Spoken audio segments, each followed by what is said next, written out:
ಗುರುಭ್ಯೋ ನಮಃ ಹರಿ ಓಂ. ನನ್ನೆಲ್ಲ ಪ್ರೀತಿಯ ವೀಕ್ಷಕರಿಗೆ ಭಕ್ತಿಪೂರ್ವಕ ನಮಸ್ಕಾರಗಳು.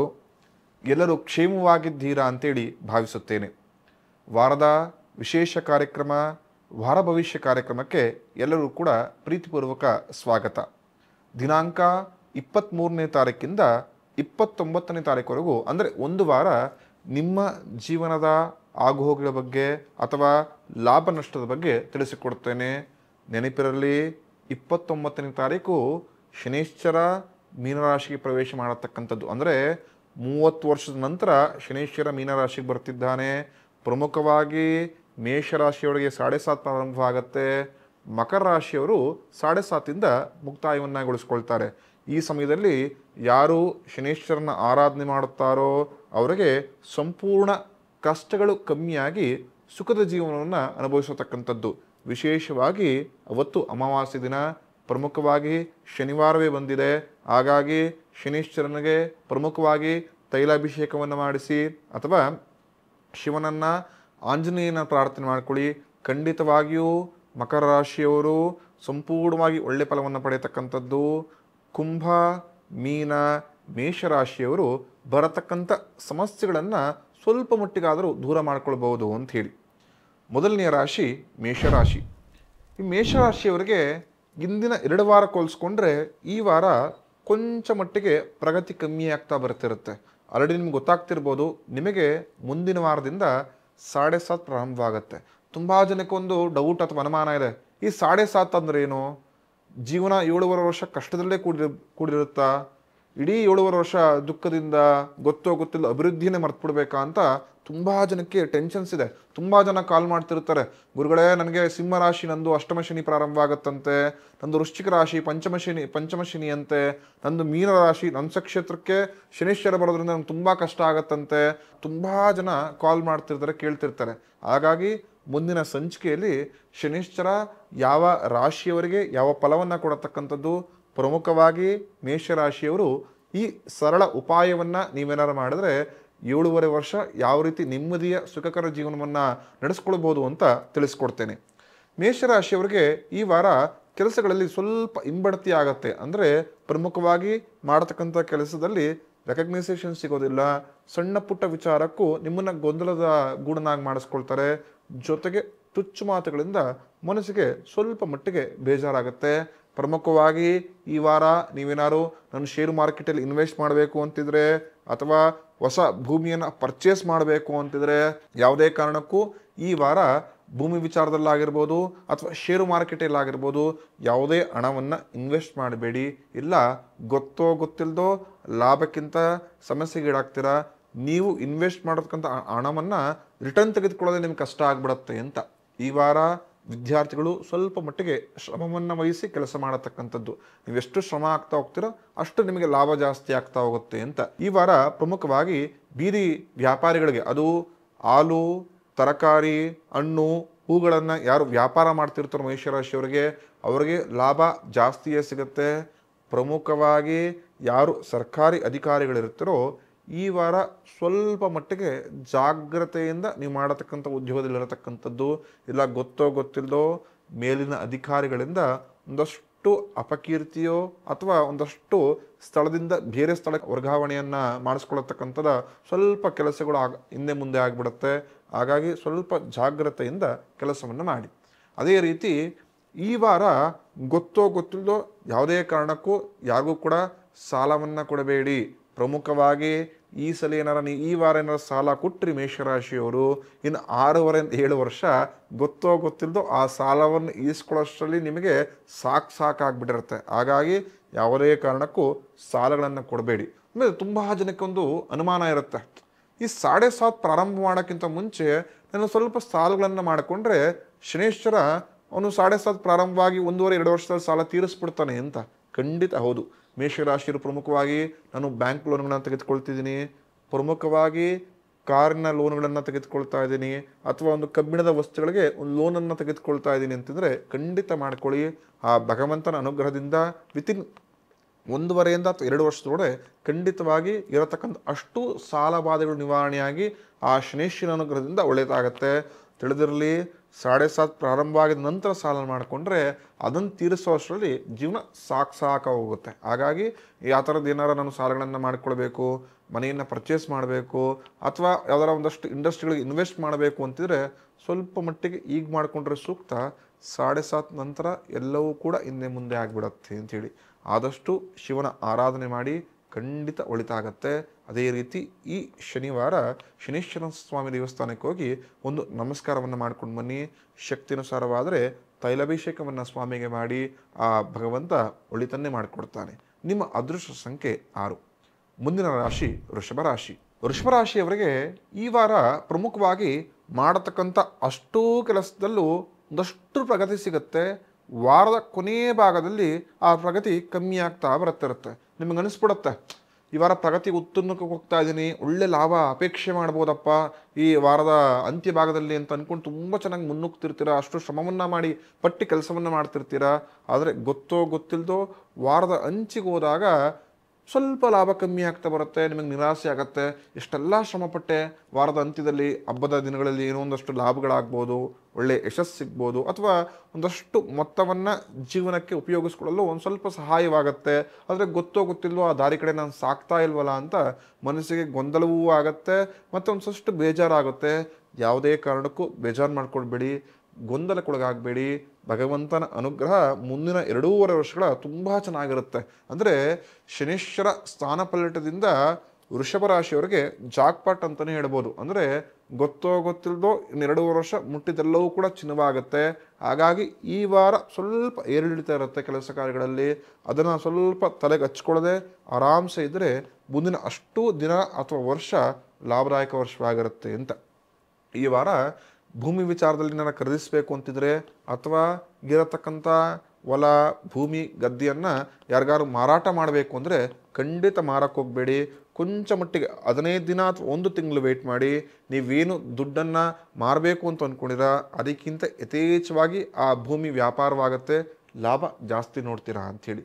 ಪ್ರಮುಖವಾಗಿ ಈ ವಾರ ಏನಾದ್ರು ದೂರದ ಪ್ರಯಾಣವನ್ನು ಮಾಡಬೇಕು, ತೀರ್ಥಕ್ಷೇತ್ರಗಳನ್ನು ದರ್ಶನವನ್ನು ಮಾಡಬೇಕು ಅಂದರೆ ಖಂಡಿತ ಮಾಡಿ. ಭಗವಂತನ ಅನುಗ್ರಹ ಯಥೇಚ್ಛವಾಗಿ ಲಭಿಸ್ತಾ ಹೋಗ್ತಿರುತ್ತೆ ಅಂಥೇಳಿ. ಈ ವಾರ ಕ್ರೀಡಾಪಟುಗಳಿಗೆ ಅಭ್ಯಾಸಕ್ಕೆ ತುಂಬ ಉತ್ತಮವಾದ ವಾರ ಅಂತ. ಈ ವಾರ ಯಾರು ಕ್ರೀಡಾಕ್ಷೇತ್ರದಲ್ಲಿ ಸಾಧನೆ ಮಾಡಬೇಕು ಅಂದ್ಕೊಂಡಿದ್ದೀರಾ ಅವರು ಖಂಡಿತ ಮಾಡಿ. ವೃಷಭ ರಾಶಿಯವರಿಗೆ ಯಥೇಚ್ಛವಾಗಿ ಗುರುತಿಸುವಿಕೆ ಅಂದರೆ ನಿಮ್ಮ ಆಸಕ್ತಿಯನ್ನು ಅಥವಾ ನಿಮ್ಮ ಕ್ರೀಡಾಭಿಮಾನಿಯನ್ನು ಯಾರೋ ಒಬ್ಬರು ಗುರುತಿಸಿ ನಿಮಗೆ ಸಹಾಯವನ್ನು ಮಾಡ್ತಾರೆ ಅಂತ. ಪ್ರಮುಖವಾಗಿ ರಾಜಕೀಯ ಕ್ಷೇತ್ರದಲ್ಲಿ ಯಾರು ವೃಷಭ ರಾಶಿಯಲ್ಲಿದ್ದೀರೋ ಈ ವಾರ ಸ್ವಲ್ಪ ಜಾಗೃತವಾಗಿರಿ. ಗೊತ್ತಿಲ್ಲದೋ ಸ್ವಲ್ಪ ಮಟ್ಟಿಗೆ ಅಪಕೀರ್ತಿ ಅಥವಾ ಈ ವ್ಯಕ್ತಿಯಿಂದಲೇ ನಾವು ದೂರ ಎದ್ಬೋಣ ಅನ್ನೋ ಮಟ್ಟಿಗೆ ನಿಮಗೆ ದೂಷಣೆಗಳು ಬರುತ್ತೆ. ಹಾಗಾಗಿ ಸ್ವಲ್ಪ ಜಾಗೃತವಾಗಿ ಮುಂದುವರೆದರೆ ತುಂಬ ಉತ್ತಮ ಅಂಥೇಳಿ. ಈ ವಾರ ಯಾರು ವ್ಯಾಪಾರ ಮಾಡ್ತಿದ್ದೀರಾ, ಪ್ರಮುಖವಾಗಿ ಬಟ್ಟೆ ವ್ಯಾಪಾರ ಯಾರು ಮಾಡ್ತಿರ್ತಾರೋ ಅಥವಾ ಅಡುಗೆ ಮನೆಗೆ ಸಂಬಂಧಪಟ್ಟ ದಿನಸಿ ಪದಾರ್ಥಗಳನ್ನು, ಪ್ಲಾಸ್ಟಿಕ್ ಬಾಟ್ಲ್ಗಳನ್ನು, ಪ್ಲಾಸ್ಟಿಕ್ ವಸ್ತುಗಳನ್ನು ಯಾರು ವ್ಯಾಪಾರ ಮಾಡ್ತಿರ್ತಾರೋ ಅವರಿಗೆ ಈ ವಾರ ಲಾಭ ಕೊಂಚ ಮಟ್ಟಿಗೆ ಜಾಸ್ತಿಯೇ ಆಗ್ತಾ ಹೋಗುತ್ತೆ ಅಂತ. ಈ ವಾರ ದುರ್ಗಾ ಪರಮೇಶ್ವರಿನ ಆರಾಧನೆ ಮಾಡಿ, ಖಂಡಿತವಾಗಿಯೂ ಲಾಭ ಜಾಸ್ತಿಯೇ ಸಿಗುತ್ತೆ. ನಿಮ್ಮ ಅದೃಷ್ಟ ಸಂಖ್ಯೆ 3. ಮುಂದಿನ ರಾಶಿ ಮಿಥುನ ರಾಶಿ. ಮಿಥುನ ರಾಶಿಯಲ್ಲಿ ಪ್ರಮುಖವಾಗಿ ಸರ್ಕಾರಿ ಉದ್ಯೋಗಿಗಳಿಗೆ ಈ ವಾರ ಲಾಭ ಜಾಸ್ತಿಯೇ ಆಗ್ತಾ ಹೋಗ್ತಿರುತ್ತೆ ಅಂತ. ಯಾರು ಮಿಥುನ ರಾಶಿಯವರು ಸರ್ಕಾರಿ ಕೆಲಸದಲ್ಲಿ ಉದ್ಯೋಗವನ್ನು ಮಾಡ್ತಿರ್ತೀರೋ ಮೊದಲಿಂದ ಸ್ವಲ್ಪ ಅಂದ್ಕೊಂಡಿರ್ತೀರ, ಈ ಸ್ಥಳಕ್ಕೆ ನಾನು ಪ್ರಮೋಷನ್ ಆಗಿ ಹೋಗ್ಬೇಕಪ್ಪ, ಅಥವಾ ನನಗೆ ಈ ಸ್ಥಳ ಸಾಕಾಗೋಗಿದೆ, ಮತ್ತೊಂದು ಸ್ಥಳಕ್ಕೆ ವರ್ಗಾವಣೆಯನ್ನು ನಾನು ಪಡ್ಕೊಳ್ಬೇಕು ಅಂತ ತುಂಬ ಪ್ರಯತ್ನ ಪಡ್ತಾ ಇದ್ದೀನಿ, ನನ್ನ ಕೈಲಿ ಆಗ್ತಾ ಇಲ್ಲ ಅಂತಿದ್ರೆ ಈ ವಾರ ಕೊಂಚ ಮಟ್ಟಿಗೆ ಪ್ರಯತ್ನ ಜಾಸ್ತಿನೇ ಮಾಡಿ. ಲಾಭ ಕಟ್ಟಿಟ್ಟ ಬುತ್ತಿ ಅಂತ ಹೇಳಿ ಒಂದು. ಎರಡನೇದು, ಈ ವಾರ ಆರೋಗ್ಯದಲ್ಲಿ ಕೊಂಚ ಏರುಪೇರಾಗುತ್ತೆ. ಆರೋಗ್ಯದ ಮೇಲೆ ಗಮನ ಇರಲಿ ಅಂತ. ಅಂದರೆ ಏನನ್ನೋ ಸಾಧಿಸಬೇಕು ಅಂತ ಹೋಗಿ ಆರೋಗ್ಯದ ಬಗ್ಗೆ ಗಮನವನ್ನು ಕೊಡಲಿಲ್ಲ ಅಂದರೆ ಮುಂದಿನ ದಿನಗಳಲ್ಲಿ ಆರೋಗ್ಯ ಯಥೇಚ್ಛವಾಗಿ ಬಾಧಿಸುತ್ತೆ. ಇರತಕ್ಕಂಥ ಕೆಲಸವನ್ನು ಕೂಡ ಮಾಡೋಕ್ಕಾಗದೆ ಮನಸ್ಸು ಗೊಂದಲಕ್ಕೀಡಾಗತ್ತೆ ಅಂತ. ಹಾಗಾಗಿ ಆರೋಗ್ಯದ ಮೇಲೆ ಸ್ವಲ್ಪ ಮಟ್ಟಿಗೆ ಗಮನ ಇರತಕ್ಕಂಥದ್ದು. ಪ್ರಮುಖವಾಗಿ ಆಟೋ ಓಡಿಸತಕ್ಕಂಥ ಚಾಲಕರಿಗಾಗಿರ್ಬೋದು, ಕ್ಯಾಬ್ ಚಾಲಕರಿಗಾಗಿರ್ಬೋದು ಈ ವಾರ ಲಾಭ ಜಾಸ್ತಿಯೇ ಸಿಗುತ್ತೆ. ನೀವೇನು ಅಂದ್ಕೊಂಡಿದ್ದೀರಾ ಅದಕ್ಕಿಂತ ದ್ವಿಗುಣವಾದ ಲಾಭವನ್ನು ಪಡೆಯತಕ್ಕಂಥದ್ದು ಅಂಥೇಳಿ. ಈ ವಾರ ಗೊತ್ತಿಲ್ಲದೋ ಕುಟುಂಬದೊಂದಿಗೆ ಒಂದಷ್ಟು ಸಣ್ಣ ಪುಟ್ಟ ಮನಸ್ತಾಪಗಳು ಜಾಸ್ತಿ ಆಗುತ್ತೆ. ಸಣ್ಣ ಪುಟ್ಟ ಮನಸ್ತಾಪದಿಂದ ಮನಸ್ಸಿಗೆ ಗೊಂದಲಗೀಡಾಗಿ ವಾರದ ಅಂತ್ಯದ ಭಾಗದಲ್ಲಿ ಯಾವುದನ್ನೂ ಮಾಡೋಕ್ಕೂ ಕೂಡ ಮನಸ್ಸಿಲ್ಲದೆ ಏನೋ ಮಾಡಬೇಕಲ್ಲ ಅಂತ ಕಾಟಾಚಾರದಿಂದ ಹಬ್ಬವನ್ನಾಗಿರ್ಬೋದು ಅಥವಾ ಒಂದಷ್ಟು ಕೆಲಸಗಳನ್ನು ಮಾಡ್ತಾ ಹೋಗ್ತೀರಾ. ಅಷ್ಟು ನಿರ್ಲಕ್ಷ್ಯ ಬೇಡ, ಇರೋದ್ರಲ್ಲಿ ಖುಷಿಯಾಗಿರಿ. ಈ ರಾಶಿಯವರಿಗೆ ಈ ವಾರ ಸ್ವಲ್ಪ ಗೊಂದಲ ಇರುತ್ತೆ. ನಾನು ಯಾವುದಕ್ಕೆ ಅಮೌಂಟನ್ನು ಇನ್ವೆಸ್ಟ್ ಮಾಡಬೇಕು ಅಥವಾ ಯಾವುದಕ್ಕೆ ಇನ್ವೆಸ್ಟ್ ಮಾಡಬಾರ್ದು, ಇದನ್ನು ರೈಟ್ ಟೈಮ ನನಗೆ ಏನಾರು ಶೇರ್ಗೆ ಇನ್ವೆಸ್ಟ್ ಮಾಡೋದಕ್ಕೆ ಅಥವಾ ವ್ಯಕ್ತಿ ಜೊತೆ ಪಾರ್ಟ್ನರ್ಶಿಪ್ಗೆ ಬಿಸ್ನೆಸ್ಗೆ ಇನ್ವೆಸ್ಟ್ ಮಾಡೋದಕ್ಕೆ ಅಥವಾ ಒಂದಷ್ಟು ಕೈ ಸಾಲಗಳನ್ನು ಕೊಡೋದಕ್ಕೆ ಅಂತ. ಈ ವಾರ ಆ ಥರದ್ದು ಯಾವುದೇ ಪ್ಲ್ಯಾನ್ಗಳಿದ್ರೆ ಏನೂ ಕೂಡ ಬೇಡ, ಸ್ವಲ್ಪ ಮಟ್ಟಿಗೆ ಪೋಸ್ಟ್ಪೋನ್ ಮಾಡಿ. ಅಂದರೆ ಗೊತ್ತೋ ಗೊತ್ತಿಲ್ಲದೋ ಶನೇಶ್ವರ ಸಂಚಾರವಿದ್ದಾಗ ಮಿಥುನ ರಾಶಿಯವರಿಗೆ ಮಿಶ್ರ ಫಲದ ಅಪೇಕ್ಷೆ ಇರುತ್ತೆ ಅಂತ ಹೇಳ್ತೀವಿ. ಹಾಗಾಗಿ ಕೊಡತಕ್ಕಂಥ ಅಮೌಂಟ್ ಆಗಿರ್ಬೋದು, ಇನ್ವೆಸ್ಟ್ ಮಾಡತಕ್ಕಂಥ ಮೊತ್ತಗಳಲ್ಲಿ ಸ್ವಲ್ಪ ಮಟ್ಟಿಗೆ ಲಾಭದಾಯಕ ಕಮ್ಮಿ ಆಗುತ್ತೆ. ಹಾಗಾಗಿ ಈ ವಾರ ಯಾವುದೇ ರೀತಿ ಇನ್ವೆಸ್ಟ್ಗಳು ಬೇಡ, ಆದಷ್ಟು ಕಲಿಕೆಯನ್ನು ಮಾಡಿ. ನೀವು ಯಾವ ಕ್ಷೇತ್ರದಲ್ಲಿ ಇನ್ವೆಸ್ಟ್ ಮಾಡಬೇಕು ಅಂತಿದ್ದೀರಾ ಅದರ ಸಾಧಕ ಬಾಧಕಗಳನ್ನು ಕಲಿತಾ ಹೋಗಿ. ಖಂಡಿತ ಮುಂದಿನ ದಿನಗಳಲ್ಲಿ ಅದು ಲಾಭವನ್ನು ಯಥೇಚ್ಛವಾಗಿ ಕೊಡತಕ್ಕಂಥದ್ದು ಅಂತ. ಯಾರು ಗಣಪತಿ ಆರಾಧನೆಯನ್ನು ಮಾಡುತ್ತೀರೋ ಈ ವಾರ ಅವರಿಗೆ ಯಾವುದೇ ರೀತಿಯ ವಿಘ್ನಗಳು ಬರುವುದಿಲ್ಲ ಅಂಥೇಳಿ ಆದಷ್ಟು ಗಣಪತಿ ಆರಾಧನೆ ಮಾಡಿ. ನಿಮ್ಮ ಅದೃಷ್ಟ ಸಂಖ್ಯೆ 6. ಮುಂದಿನ ರಾಶಿ ಕಟಕ ರಾಶಿ. ಈ ಕಟಕ ರಾಶಿಯವರಿಗೆ ಈ ವಾರ ಮುಟ್ಟಿದೆಲ್ಲವೂ ಕೂಡ ಒಂದಷ್ಟು ಚಿನ್ನವಾಗತ್ತೆ. ಆದರೂ ಮನಸ್ಸಿಗೆ ಕೊಂಚ ಮಟ್ಟಿಗೆ ಬೇಜಾರು. ಎಲ್ಲವೂ ಸಿಗ್ತಾ ಹೋಗ್ತಿದೆ, ಆದರೂ ಇನ್ನೂ ಸ್ವಲ್ಪ ಜಾಸ್ತಿ ಬೇಕಿತ್ತಲ್ಲ ಅಂತ ಮನಸ್ಸಿಗೆ ಒಂದು ಸ್ವಲ್ಪ ಅನಿಸ್ತಾ ಹೋಗುತ್ತೆ ಅಂತ. ಆದರೆ ಈ ವಾರ ಹೋದ ವಾರಕ್ಕಿಂತ ಲಾಭ ಜಾಸ್ತಿಯೇ ನೋಡ್ತೀರಾ. ಮನಸ್ಸಿಗೆ ಏನೋ ಒಂದು ಹಾನೊಂದ, ಆರೋಗ್ಯದ ಸ್ವಲ್ಪ ಸುಧಾರಣೆ ಆಗುತ್ತೆ. ಪ್ರಮುಖವಾಗಿ ಯಾರಿಗೆ ಆರೋಗ್ಯ ಸಮಸ್ಯೆ ಇತ್ತು ಈ ವಾರ ಸ್ವಲ್ಪ ಮಟ್ಟಿಗೆ ಆರೋಗ್ಯದಲ್ಲಿ ಚೇತರಿಕೆ ಕಾಣ್ತಾ ಬರುತ್ತೆ. ಮನಸ್ಸಿಗೆ ಒಂಥರ ಒಳ್ಳೆ ಉತ್ಸಾಹ ಸಿಗುತ್ತೆ. ಪ್ರಮುಖವಾಗಿ ಹೊಸ ವಿದ್ಯಾರ್ಥಿಗಳಿಗೆ, ಅಂದರೆ ಪ್ರಮುಖವಾಗಿ ಕಾಂಪಿಟೇಟಿವ್ ಎಕ್ಸಾಮ್ಸ್ಗಳು ಯಾರನ್ನ ತೆಗೆದುಕೊಳ್ಬೇಕು ಅಂತ ಉತ್ತೇಜನರಾಗಿ ಮುಂದೆ ಬರ್ತಾರೋ ಅವರಿಗೆ ಶುಭದ ವಾರ. ಖಂಡಿತವಾಗಿ ಮುಂದುವರಿರಿ. ನಿಮಗೆ ಒಳ್ಳೆ ಯಶಸ್ಸು ಶ್ರೇಯಸ್ಸು ಜೊತೆಗೆ ಉನ್ನತ ಮಟ್ಟದ ಒಂದು ಉದ್ಯೋಗ ಕೂಡ ಸಿಗತ್ತೆ ಅಂಥೇಳಿ. ಈ ವಾರ ಮಾಡತಕ್ಕಂಥ ಒಂದಷ್ಟು ಬಿಸ್ನೆಸ್ಗಳಲ್ಲಿ ಲಾಭ ಜಾಸ್ತಿಯೇ ಸಿಗುತ್ತೆ ಅಂತ. ಪ್ರಮುಖವಾಗಿ ಈ ವಾರ ನಾನು ಯಾರು ಹೊಸ ಬಿಸ್ನೆಸ್ ಅಂದರೆ ಸ್ಟಾರ್ಟಪ್ಪನ್ನು ಮಾಡಬೇಕು, ನನಗೊಂದಷ್ಟು ಅಮೌಂಟ್ ಇದೆ, ನನ್ನ ಜೊತೆ ಯಾರೂ ಸಹಾಯ ಇಲ್ಲ ಅಂದರೂ ಕೂಡ ಒಬ್ಬನೇ ಒಂದು ಸಣ್ಣ ಪುಟ್ಟ ಬಿಸ್ನೆಸ್ಗಳನ್ನು ನಾನು ಈ ವಾರ ಮಾಡಬೇಕು ಅಂತ ನೀವೇನಾದ್ರು ಅಪೇಕ್ಷೆ ಮಾಡ್ತಿದ್ರೆ ಖಂಡಿತ ಕಟಕ ರಾಶಿಯವರು ಮಾಡಿ, ಲಾಭ ಜಾಸ್ತಿ ಅಪೇಕ್ಷೆ ಮಾಡ್ಬೋದು ಅಂತ. ಈ ವಾರ ಭೂಮಿಯ ವಿಚಾರದಿಂದ ಸ್ವಲ್ಪ ದೂರ ಇದ್ರೇ ಉತ್ತಮ ಅಂತ ತುಂಬ ಜನಕ್ಕಂತ ಅನಿಸಿರುತ್ತೆ. ಒಂದು ಸ್ವಂತ ಮನೆ, ಸಣ್ಣ ಮನೆಯನ್ನಾರ ಮಾಡ್ಕೊಳ್ಬೇಕು, ನನ್ನ ಗೂಡಾಗಿ ಮಾಡಿಕೊಳ್ಬೇಕು ಅಂತ ಪ್ರತಿಯೊಬ್ಬರ ಮನುಷ್ಯನ ಆಸೆ ಇರುತ್ತೆ. ಆ ಆಸೆಗೋಸ್ಕರ ಗೊತ್ತೋ ಗೊತ್ತಿಲ್ಲೋ ದುಡಕೋಗ್ಬೇಡಿ. ದುಡುಕಿದರೆ ಈ ವಾರ ಒಂದಷ್ಟು ನಷ್ಟವನ್ನು ಅನುಭವಿಸ್ತೀರಾ ಅಂತ.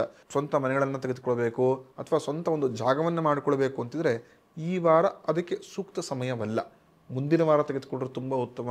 ಈ ವಾರ ಗೊತ್ತೋ ಗೊತ್ತಿಲ್ಲದೋ ನಾನು ಸೈಟ್ ತೆಗೆದುಕೊಳ್ತೀನಿ ಅಂತ ಏನಾರ ಹೋಗಿ ಅಥವಾ ಮನೆ ತೆಗೆದುಕೊಳ್ತೀನಿ ಅಂತ ಮನೆ ತೆಗೆದುಕೊಂಡ್ರೆ ಲಾಭದೊಂದಿಗೆ ನೋಡೋದೇ ಇರಲಿ, ನಷ್ಟವನ್ನೇ ಜಾಸ್ತಿ ನೋಡ್ತಾ ಹೋಗ್ತೀರಾ ಅಂಥೇಳಿ. ಈ ವಾರ ಒಂದಷ್ಟು ವಿಚಾರಗಳಲ್ಲಿ ನೀವು ಒಳ್ಳೆ ಫಲವನ್ನು ನಿರೀಕ್ಷೆ ಮಾಡ್ಬೋದು. ಉತ್ತಮ ಬಂಧು ಬಾಂಧವರಿಯ ಒಂದಷ್ಟು ಸಮ್ಮಿಲನವಾಗ್ತಾ ಹೋಗುತ್ತೆ. ನಿಮಗೆ ಪ್ರಿಯವಾದ ಸ್ನೇಹಿತರ ಮಿಲನವಾಗತ್ತೆ. ನಿಮಗೆ ಆತ್ಮೀಯ ಸ್ನೇಹಿತರು ಅಂತ ಯಾರು ಅನ್ನಿಸ್ಕೊಂಡಿದ್ದಾರೋ ಅವ್ರ ಜೊತೆ ಒಂದಷ್ಟು ಸಮಯವನ್ನು ಕಳೆಯುವ ಅವಕಾಶ ಆಗುತ್ತೆ. ನಿಮಗೆ ತುಂಬ ಇಷ್ಟವಾದ ಆಹಾರವನ್ನು ಈ ವಾರ ಸವಿತೀರಾ. ಅದು ಮನಸ್ಸಿಗೂ ಹಾಗೂ ದೇಹಕ್ಕೂ ಒಂದಷ್ಟು ಚೈತನ್ಯವನ್ನು ಕೊಡತಕ್ಕಂಥದ್ದು ಅಂತ. ಪ್ರಮುಖವಾಗಿ ಈ ವಾರ ನೀವು ಸುಬ್ರಹ್ಮಣ್ಯನ ಆರಾಧನೆ ಮಾಡಿ. ಖಂಡಿತವಾಗಿ ಒಂದಷ್ಟು ಸಮಸ್ಯೆಗಳಿಂದ ಹೊರಗೆ ಬರ್ತೀರಾ ಅಂತ. ನಿಮ್ಮ ಅದೃಷ್ಟ ಸಂಖ್ಯೆ 1. ಮುಂದಿನ ರಾಶಿ ಸಿಂಹರಾಶಿ. ಸಿಂಹರಾಶಿಯವರಿಗೆ ಈ ವಾರ ಆರೋಗ್ಯದಲ್ಲಿ ಕೊಂಚ ಮಟ್ಟಿಗೆ ಏರುಪೇರಾಗತ್ತೆ. ಪ್ರಮುಖವಾಗಿ ನಿಮ್ಮ ಆರೋಗ್ಯ ಅಂದರೆ ನಿಮ್ಮ ದೇಹ ನಿಮ್ಮ ಕೆಲಸ ಕಾರ್ಯಗಳಿಗೆ ಸಪೋರ್ಟ್ ಮಾಡೋದಿಲ್ಲ. ಅಂದರೆ ಇವತ್ತೇನೋ ಕೆಲಸ ಮಾಡ್ತಿರ್ತೀರ, ನಿಮ್ಮ ಆರೋಗ್ಯ ಏನು ಮಾಡಿಬಿಡತ್ತೆ ಅಂದರೆ ಇವತ್ತು ಮಾಡತಕ್ಕಂಥ ಕೆಲಸ ಇವತ್ತು ಬೇಡಪ್ಪ ನಾಳೆ ಮಾಡೋಣ ಅಂದರೆ ಆಲಸ್ಯದಿಂದ ಗೊತ್ತಿಲ್ಲದೋ ದಿನಗಳನ್ನು ಮುಂದೂಡ್ತಾ ಹೋಗ್ತಿರ್ತೀರ. ಆನ್ ಟೈಮ್ ಮಾಡೋ ಕೆಲಸ ಪೋಸ್ಟ್ಪೋನ್ ಮಾಡ್ತಾ ಹೋಗ್ತಿರ್ತೀರ ಅಂತೇಳಿ. ಹಾಗಾಗಿ ಆರೋಗ್ಯದ ಮೇಲೆ ಸ್ವಲ್ಪ ಗಮನ ಹರಿಸಿ. ಸೋಂಬೇರಿತನ ಗೊತ್ತಿಲ್ಲೋ ಕೊಂಚ ಮಟ್ಟಿಗೆ ಆವರಿಸುತ್ತೆ, ಅದನ್ನು ಸ್ವಲ್ಪ ದೂರ ಮಾಡಿ ಅಂತ. ಪ್ರಮುಖ ಆರೋಗ್ಯ ಸಮಸ್ಯೆಗಳನ್ನು ಸ್ವಲ್ಪ ಬಾಧಿಸುತ್ತೆ. ಮೊದಲೇ ಯಾರಿಗೆ ಆರೋಗ್ಯ ಸಮಸ್ಯೆ ಇತ್ತು ಅವರು ಸ್ವಲ್ಪ ಮಟ್ಟಿಗೆ ಜಾಗೃತ ವಹಿಸೋದು ತುಂಬ ಸೂಕ್ತ. ಇಲ್ಲ ಅಂದರೆ ಆರೋಗ್ಯ ಸಮಸ್ಯೆ ಜಾಸ್ತಿನೇ ಆಗ್ತಾ ಹೋಗಿರುತ್ತೆ ಅಂತೇಳಿ. ಈ ವಾರ ಯಾರು ಭೂಮಿ ವಿಚಾರದಲ್ಲಿ ವ್ಯಾಪಾರವನ್ನು ಮಾಡಬೇಕು ಅಂತ ಅಂದ್ಕೊಂಡಿದ್ದೀರಾ ಅಥವಾ ಭೂಮಿ ವಿಚಾರದಲ್ಲಿ ರಿಯಲ್ ಎಸ್ಟೇಟನ್ನು ಯಾರು ಮಾಡ್ತಿರ್ತಾರೋ ಅವರಿಗೆ ಲಾಭ ಜಾಸ್ತಿ ಆಗ್ತಾ ಹೋಗ್ತಿರುತ್ತೆ. ನೀವು ಆಡತಕ್ಕಂಥ ಮಾತು ನಿಮಗೆ ಸಮಸ್ಯೆಯನ್ನು ಕೊಡುತ್ತೆ ವಾರ ಅಂತ. ಪ್ರಮುಖವಾಗಿ ಸಿಂಹರಾಶಿಯವರು ಈ ವಾರ ಏನಾರು ಮಾತಾಡಬೇಕಾದ್ರೆ ಅಥವಾ ವ್ಯಕ್ತಿ ಜೊತೆ ಕಮ್ಯುನಿಕೇಷನ್ ಮಾಡಬೇಕಾದ್ರೆ ಅಥವಾ ಏನೋ ಹೇಳಬೇಕಾದ್ರೆ ಜಾಗೃತವಾಗಿ ಹೇಳಿ. ಇಲ್ಲ ಅಂದರೆ ನೀವು ಆಡ್ತಕ್ಕಂಥ ಮಾತುಗಳಿಂದನೇ ದೊಡ್ಡ ಮಟ್ಟದ ಸಮಸ್ಯೆಯನ್ನು ನೀವೇ ಅನುಭವಿಸ್ತೀರಾ ಅಂಥೇಳಿ.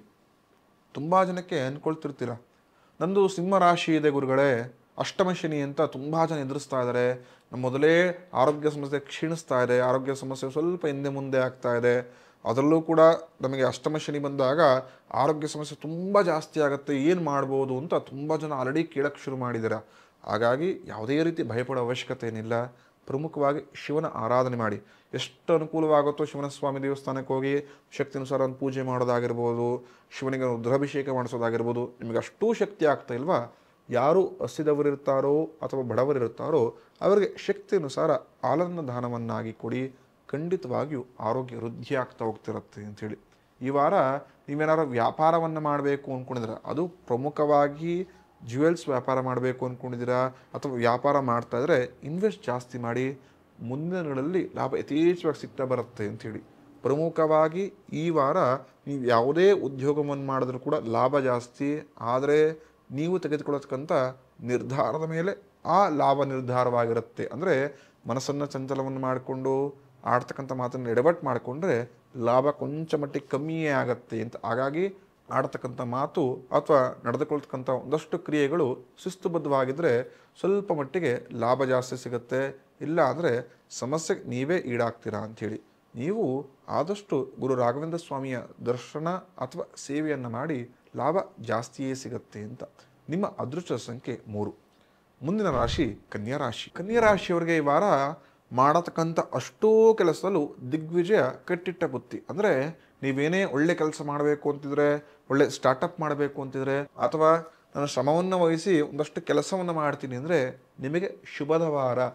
ಖಂಡಿತವಾಗಿಯೂ ಆ ಕೆಲಸವನ್ನು ಶ್ರದ್ಧೆಯಿಂದ ಭಕ್ತಿಯಿಂದ ಮಾಡಿ, ಖಂಡಿತ ನಿಮ್ಮ ಶ್ರದ್ಧೆಗೆ ಫಲ ಭಗವಂತ ಜಾಸ್ತಿಯೇ ಕೊಡುತ್ತಾನೆ ಅಂತೇಳಿ. ಈ ವಾರ ಒಂದಷ್ಟು ಲವಲವಿಕೆಯಿಂದ ಇರ್ತೀರ, ಅಂದರೆ ದೇಹ ತುಂಬ ಚೆನ್ನಾಗಿ ಸಪೋರ್ಟ್ ಮಾಡುತ್ತೆ. ನಾಳೆ ಮಾಡತಕ್ಕಂಥ ಕೆಲಸವನ್ನು ಈಗಲೇ ಮಾಡೋಣ ಅನ್ನೋ ಮನಸ್ಥಿತಿಗೆ ಬಂದಿರ್ತೀರಾ ಅಂತ. ಅದು ನಿಮ್ಮ ಅಭಿವೃದ್ಧಿಗೆ ಒಳ್ಳೆಯ ಪಾಠವನ್ನು ಅಥವಾ ಒಳ್ಳೆಯ ದಿಕ್ಕಿನಡೆಗೆ ಸಾಗುವ ಒಂದು ಸಮಯವಾಗಿರುತ್ತೆ ಅಂಥೇಳಿ. ಅದೇ ರೀತಿ ಆರೋಗ್ಯದ ಮೇಲೆ ಕೊಂಚ ಗಮನವಿರಲಿ. ಗೊತ್ತೋ ಗೊತ್ತಿಲ್ಲದೋ ನೀವು ಮಾಡತಕ್ಕಂಥ ಕೆಲಸದಿಂದ ಕೊಂಚ ಮಟ್ಟಿಗೆ ಈ ವಾರ ದೃಷ್ಟಿ ಆದರೂ ಕೂಡ ಅದನ್ನು ನೀವು ಅಲ್ಲೆಳೆಯುವಂತಿಲ್ಲ ಅಂತ. ಅಂದರೆ ತುಂಬ ಚೆನ್ನಾಗಿ ನೀವು ಎಷ್ಟು ಆ್ಯಕ್ಟಿವ್ ಆಗ್ತಾ ಹೋಗ್ತಿರೋ ಅದೇ ರೀತಿ ಕೆಟ್ಟ ಮನುಷ್ಯರ ಕೆಟ್ಟ ಕಣ್ಣುಗಳು ನಿಮ್ಮ ಮೇಲೆ ಬೀಳುತ್ತವೆ. ಹಾಗಾಗಿ ಕೊಂಚ ಮಟ್ಟಿಗೆ ಆರೋಗ್ಯದ ಮೇಲೆ ಸ್ವಲ್ಪ ಗಮನ ಹರಿಸತಕ್ಕಂಥದ್ದು ಅಂತ. ಈ ವಾರ ಯಾರು ನಾನು ದೊಡ್ಡ ಶೋರೂಮ್ಗಳನ್ನು ಓಪನ್ ಮಾಡಬೇಕು ಅಂತ ಅಂದ್ಕೊಂಡಿದ್ದೀರಾ, ದೊಡ್ಡ ಫ್ಯಾಕ್ಟ್ರಿಗಳನ್ನು ಓಪನ್ ಮಾಡ್ಕೊಳ್ಬೇಕು ಅಂದ್ಕೊಂಡಿದ್ದೀರಾ, ಅಥವಾ ದೊಡ್ಡ ಇಂಡಸ್ಟ್ರಿಗಳಿಗೆ ನಾನು ಪಾರ್ಟ್ನರ್ಶಿಪ್ ಸೈನ್ ಹಾಕಿ ಅಮೌಂಟ್ಗಳನ್ನು ಇನ್ವೆಸ್ಟ್ ಮಾಡಬೇಕು ಅಂತಿದ್ರೆ ಕೊಂಚ ಮಟ್ಟಿಗೆ ಈ ವಾರ ಬೇಡ, ಮುಂದಿನ ವಾರ ಮಾಡಿ. ಈ ವಾರಕ್ಕಿಂತ ಮುಂದಿನ ವಾರ ಮಾಡಿದರೆ ಲಾಭ ಜಾಸ್ತಿನೇ ನೋಡ್ತಕ್ಕಂಥದ್ದು ಅಂತ. ಈ ವಾರ ಪ್ರಮುಖವಾಗಿ ನಾನು ಒಂದು ಸಣ್ಣ ವ್ಯಾಪಾರವನ್ನು ಮಾಡಬೇಕು ಅಂತ ಅಂದ್ಕೊಂಡಿದ್ದೀನಿ. ಅದು ಆಯಿಲ್ ಬಿಸ್ನೆಸ್ಗಳನ್ನ ಮಾಡಬೇಕು ಅಂದ್ಕೊಂಡಿದ್ದೀನಿ, ಅಥವಾ ಪೆಟ್ರೋಲ್ ಬಂಕ್ಗಳನ್ನು ಓಪನ್ ಮಾಡಬೇಕು ಅಂತಿದ್ದೀನಿ, ಅಥವಾ ಪೆಟ್ರೋಲ್ ಬಂಕ್ಗೆ ಸಂಬಂಧಪಟ್ಟಿದ ಶೇರ್ಸ್ಗಳಿಗೆ ಇನ್ವೆಸ್ಟ್ ಮಾಡಬೇಕು ಅಂತಿದ್ದೀನಿ. ಖಂಡಿತ ಮಾಡಿ, ಲಾಭ ಜಾಸ್ತಿ ನೋಡ್ತಾ ಹೋಗ್ತೀರಾ ಅಂಥೇಳಿ. ಈ ವಾರ ನಿಮ್ಮ ಇಷ್ಟದೇವರ ಅನುಗ್ರಹದಿಂದ ಅಥವಾ ಒಬ್ಬ ಸ್ತ್ರೀಯ ಸಹಾಯದಿಂದ ಮನಸ್ಸಿಗೆ ಸಂತೋಷವಾಗುತ್ತೆ. ಹಿಂದೆ ಒಂದಷ್ಟು ಯಾವುದೋ ಕೆಲಸ ಆಗದೆ ಹಾಗೆ ಮುಂದೂಡಿ ಬರ್ತಿದ್ದ ಕೆಲಸ ಈ ವಾರ ಸಫಲತೆಯನ್ನು ಕಾಣುತ್ತೆ. ಆ ಕೆಲಸದಲ್ಲಿ ದಿಗ್ವಿಜಯವನ್ನು ಪ್ರಾಪ್ತಿ ಮಾಡಿಕೊಂಡು ಮನಸ್ಸಿಗೂ ಕೂಡ ಸಂತೋಷವಾಗಿ ಮುಂದಿನ ಏನೇ ಸಮಸ್ಯೆ ಬಂದರೂ ನಾನು ಎದುರಿಸ್ತೀನಿ ಅನ್ನೋ ಶಕ್ತಿ ಕನ್ಯಾ ರಾಶಿಗೆ ಬರತಕ್ಕಂಥದ್ದು ಅಂತ. ಈ ಕನ್ಯಾ ರಾಶಿಯವರು ಗೊತ್ತೋ ಗೊತ್ತಿಲ್ಲದೋ ಎಲ್ಲರನ್ನ ಈ ವಾರ ಸುಲಭವಾಗಿ ನಂಬಿಕೊಟ್ಟೋಗ್ಬಿಡ್ತೀರಾ. ಅಂದರೆ ಎಲ್ಲರೂ ನಮ್ಮವರು, ಎಲ್ಲರ ಹತ್ರ ಕೂಡ ನಾನು ಓಪನ್ ಅಪ್ ಆಗಿ ಮಾತಾಡ್ತೀನಿ, ಎಲ್ಲರೂ ಕೂಡ ನಮ್ಮವರಾಗಿರೋದು ಎಲ್ಲ ಹತ್ರ ನಾನು ಹೇಳ್ಕೊಳ್ತಾ ಹೋಗ್ತೀನಿ ಅಂತ ಹೋಗ್ತಿರ್ತೀರಾ. ಅದು ತಪ್ಪು. ಗೊತ್ತೋ ಗೊತ್ತಿಲ್ಲದೋ ನೀವು ಆಡತಕ್ಕಂಥ ಮಾತುಗಳು ನಿಮ್ಮ ಒಂದಷ್ಟು ಸೀಕ್ರೆಟ್ಗಳನ್ನ ತಿಳಿದುಕೊಂಡು ಈ ವಾರದ ಅಂತ್ಯದಲ್ಲೋ ಅಥವಾ ಮುಂದಿನ ವಾರ ಆ ಸೀಕ್ರೆಟ್ಗಳನ್ನು ರಿವೀಲ್ ಮಾಡಿ ನಿಮಗೆ ಒಂದಷ್ಟು ಕಪ್ಪು ಚುಕ್ಕಿಗಳನ್ನು, ಅಂದರೆ ಕೆಟ್ಟ ಹೆಸರು ತಳುವ ಪ್ರಯತ್ನ ಆಗುತ್ತೆ. ಹಾಗಾಗಿ ನಿಮ್ಮದು ಯಾವುದೇ ವಿಷಯ ಆಗಿರ್ಬೋದು ಅಥವಾ ನಿಮ್ಮ ಯಾವುದೇ ಪರಿಸ್ಥಿತಿಗಳನ್ನು ಯಾರಿಗೂ ಕೂಡ ಹೇಳ್ಕೊಳ್ಬೇಡಿ. ಅದು ನಿಮ್ಮ ಬಳಿಯೇ ಇದ್ದರೆ ತುಂಬ ಸೂಕ್ತ ಅಂಥೇಳಿ. ನೀವು ಈ ವಾರ ಶಕ್ತಿ ಅನುಸಾರವಾಗಿ ವಿಷ್ಣು ಸಹಸ್ರನಾಮವನ್ನು ಕೇಳಿ, ಖಂಡಿತ ಲಾಭ ಜಾಸ್ತಿ ಆಗ್ತಾ ಹೋಗುತ್ತೆ ಅಂತ. ನಿಮ್ಮ ಅದೃಷ್ಟ ಸಂಖ್ಯೆ 2. ಮುಂದಿನ ರಾಶಿ ತುಲಾರಾಶಿ. ತುಲಾರಾಶಿಯವರಿಗೆ ಈ ವಾರ ನೆಮ್ಮದಿಯ ವಾರ ಅಂತ ಹೇಳ್ಬೋದು. ಅಂದರೆ ಮಾಡತಕ್ಕಂಥ ಒಂದಷ್ಟು ಕೆಲಸ ಕಾರ್ಯಗಳಲ್ಲಿ ನೆಮ್ಮದಿ ಸಿಗ್ತಾ ಹೋಗಿರುತ್ತೆ. ಅಂದರೆ ಇಂದಿನ ವಾರಕ್ಕೆ ಹೋಲಿಸ್ಕೊಂಡ್ರೆ ಒಂದಷ್ಟು ಕೆಲಸಗಳಲ್ಲಿ ಒತ್ತಡದ ಜೀವನವಿತ್ತು. ಈ ವಾರ ಸ್ವಲ್ಪ ಆರಾಮ್ಸೆ ಜೀವನ. ಅಂದರೆ ಮಾಡತಕ್ಕಂಥ ಕೆಲಸವನ್ನು ಯಥೇಚ್ಛವಾಗಿ ಮಾಡಿದ್ರೂ ಕೂಡ ಹೋದ ವಾರಕ್ಕಿಂತ ಕೆಲಸ ಜಾಸ್ತಿ ಇದ್ರೂ ಕೂಡ ಮನಸ್ಸಿಗೆ ಅಷ್ಟು ಸ್ಟ್ರೆಸ್ ಅನಿಸೋದಿಲ್ಲ. ಪರವಾಗಿಲ್ಲಪ್ಪ, ಬ್ಯಾಲೆನ್ಸ್ ಮಾಡ್ಕೊಳ್ತೀನಿ ಅನ್ನೋ ಒಂದಷ್ಟು ನೆಮ್ಮದಿ ವಾತಾವರಣವಿರುತ್ತೆ. ಅದೇ ರೀತಿ ದೂರದ ಪ್ರಯಾಣವನ್ನು ಕೂಡ ಮಾಡ್ತೀರಾ. ಇಷ್ಟವಾದ ಸ್ನೇಹಿತರೊಂದಿಗೆ ಒಂದಷ್ಟು ಮಿಲನವಾಗುತ್ತೆ. ಒಂದಷ್ಟು ಮನಸ್ಸಿಗೆ ಮುದ ಕೊಡುವ ಒಂದಷ್ಟು ಸನ್ನಿವೇಶಗಳು, ಸಮಯವನ್ನು ನೀವು ನಿಮ್ಮ ಇಷ್ಟ ಜನರೊಂದಿಗೆ ಕಳೀತಾ ಬರ್ತೀರಾ. ಈ ವಾರ ಗೊತ್ತೋ ಗೊತ್ತಿಲ್ಲದೋ ಒಂದಷ್ಟು ಹೊಸ ಶತ್ರುಗಳು ಜೊತೆಗೆ ಹಿತಶತ್ರುಗಳು ಕೂಡ ಉಟ್ಕೊಳ್ತಾರೆ ಅಂತ. ಅಂದರೆ ಒಬ್ಬ ವ್ಯಕ್ತಿ ಅಭಿವೃದ್ಧಿ ಕಡೆ ಹೋಗ್ತಿರ್ಬೇಕಾದ್ರೆ ಶತ್ರುಗಳು ಕೂಡ ಜಾಸ್ತಿ ಆಗ್ತಾ ಹೋಗ್ತಿರ್ತಾರೆ. ಈ ವಾರ ನೀವು ಮಾಡತಕ್ಕಂಥ ಕೆಲಸಗಳು ಅಥವಾ ನಿಮ್ಮ ಅಭಿವೃದ್ಧಿಯ ಜೀವನದ ಕಡೆ ಸಾಗುವ ಒಂದಷ್ಟು ದಾರಿಗಳನ್ನು ನೋಡಿಕೊಂಡು ಕೆಟ್ಟ ಮನುಜರು ಅಥವಾ ಕೆಟ್ಟ ಜನಗಳ ಕೆಟ್ಟ ದೃಷ್ಟಿ ನಿಮ್ಮ ಮೇಲೆ ಬೀಳುತ್ತೆ. ನಿಮ್ಗೆ ಗೊತ್ತೇ ಆಗೋದಿಲ್ಲ. ಅಂದರೆ ನಿಮ್ಮ ಜೊತೆಯೇ ಇದ್ದು ನಿಮ್ಮ ಅಭಿವೃದ್ಧಿಯನ್ನು ಕೂಡ ಸಹಿಸಲಾರದ ಒಂದಷ್ಟು ಜನಗಳ ಕಣ್ಣು ನಿಮ್ಮ ಮೇಲೆ ಬೀಳುತ್ತೆ. ಹಾಗಾಗಿ ಸ್ವಲ್ಪ ಮಟ್ಟಿಗೆ ಜಾಗೃತೆಯಿಂದರು ತುಂಬ ಸೂಕ್ತ ಅಂತ ತಿಳಿಸ್ಕೊಡ್ತೇನೆ.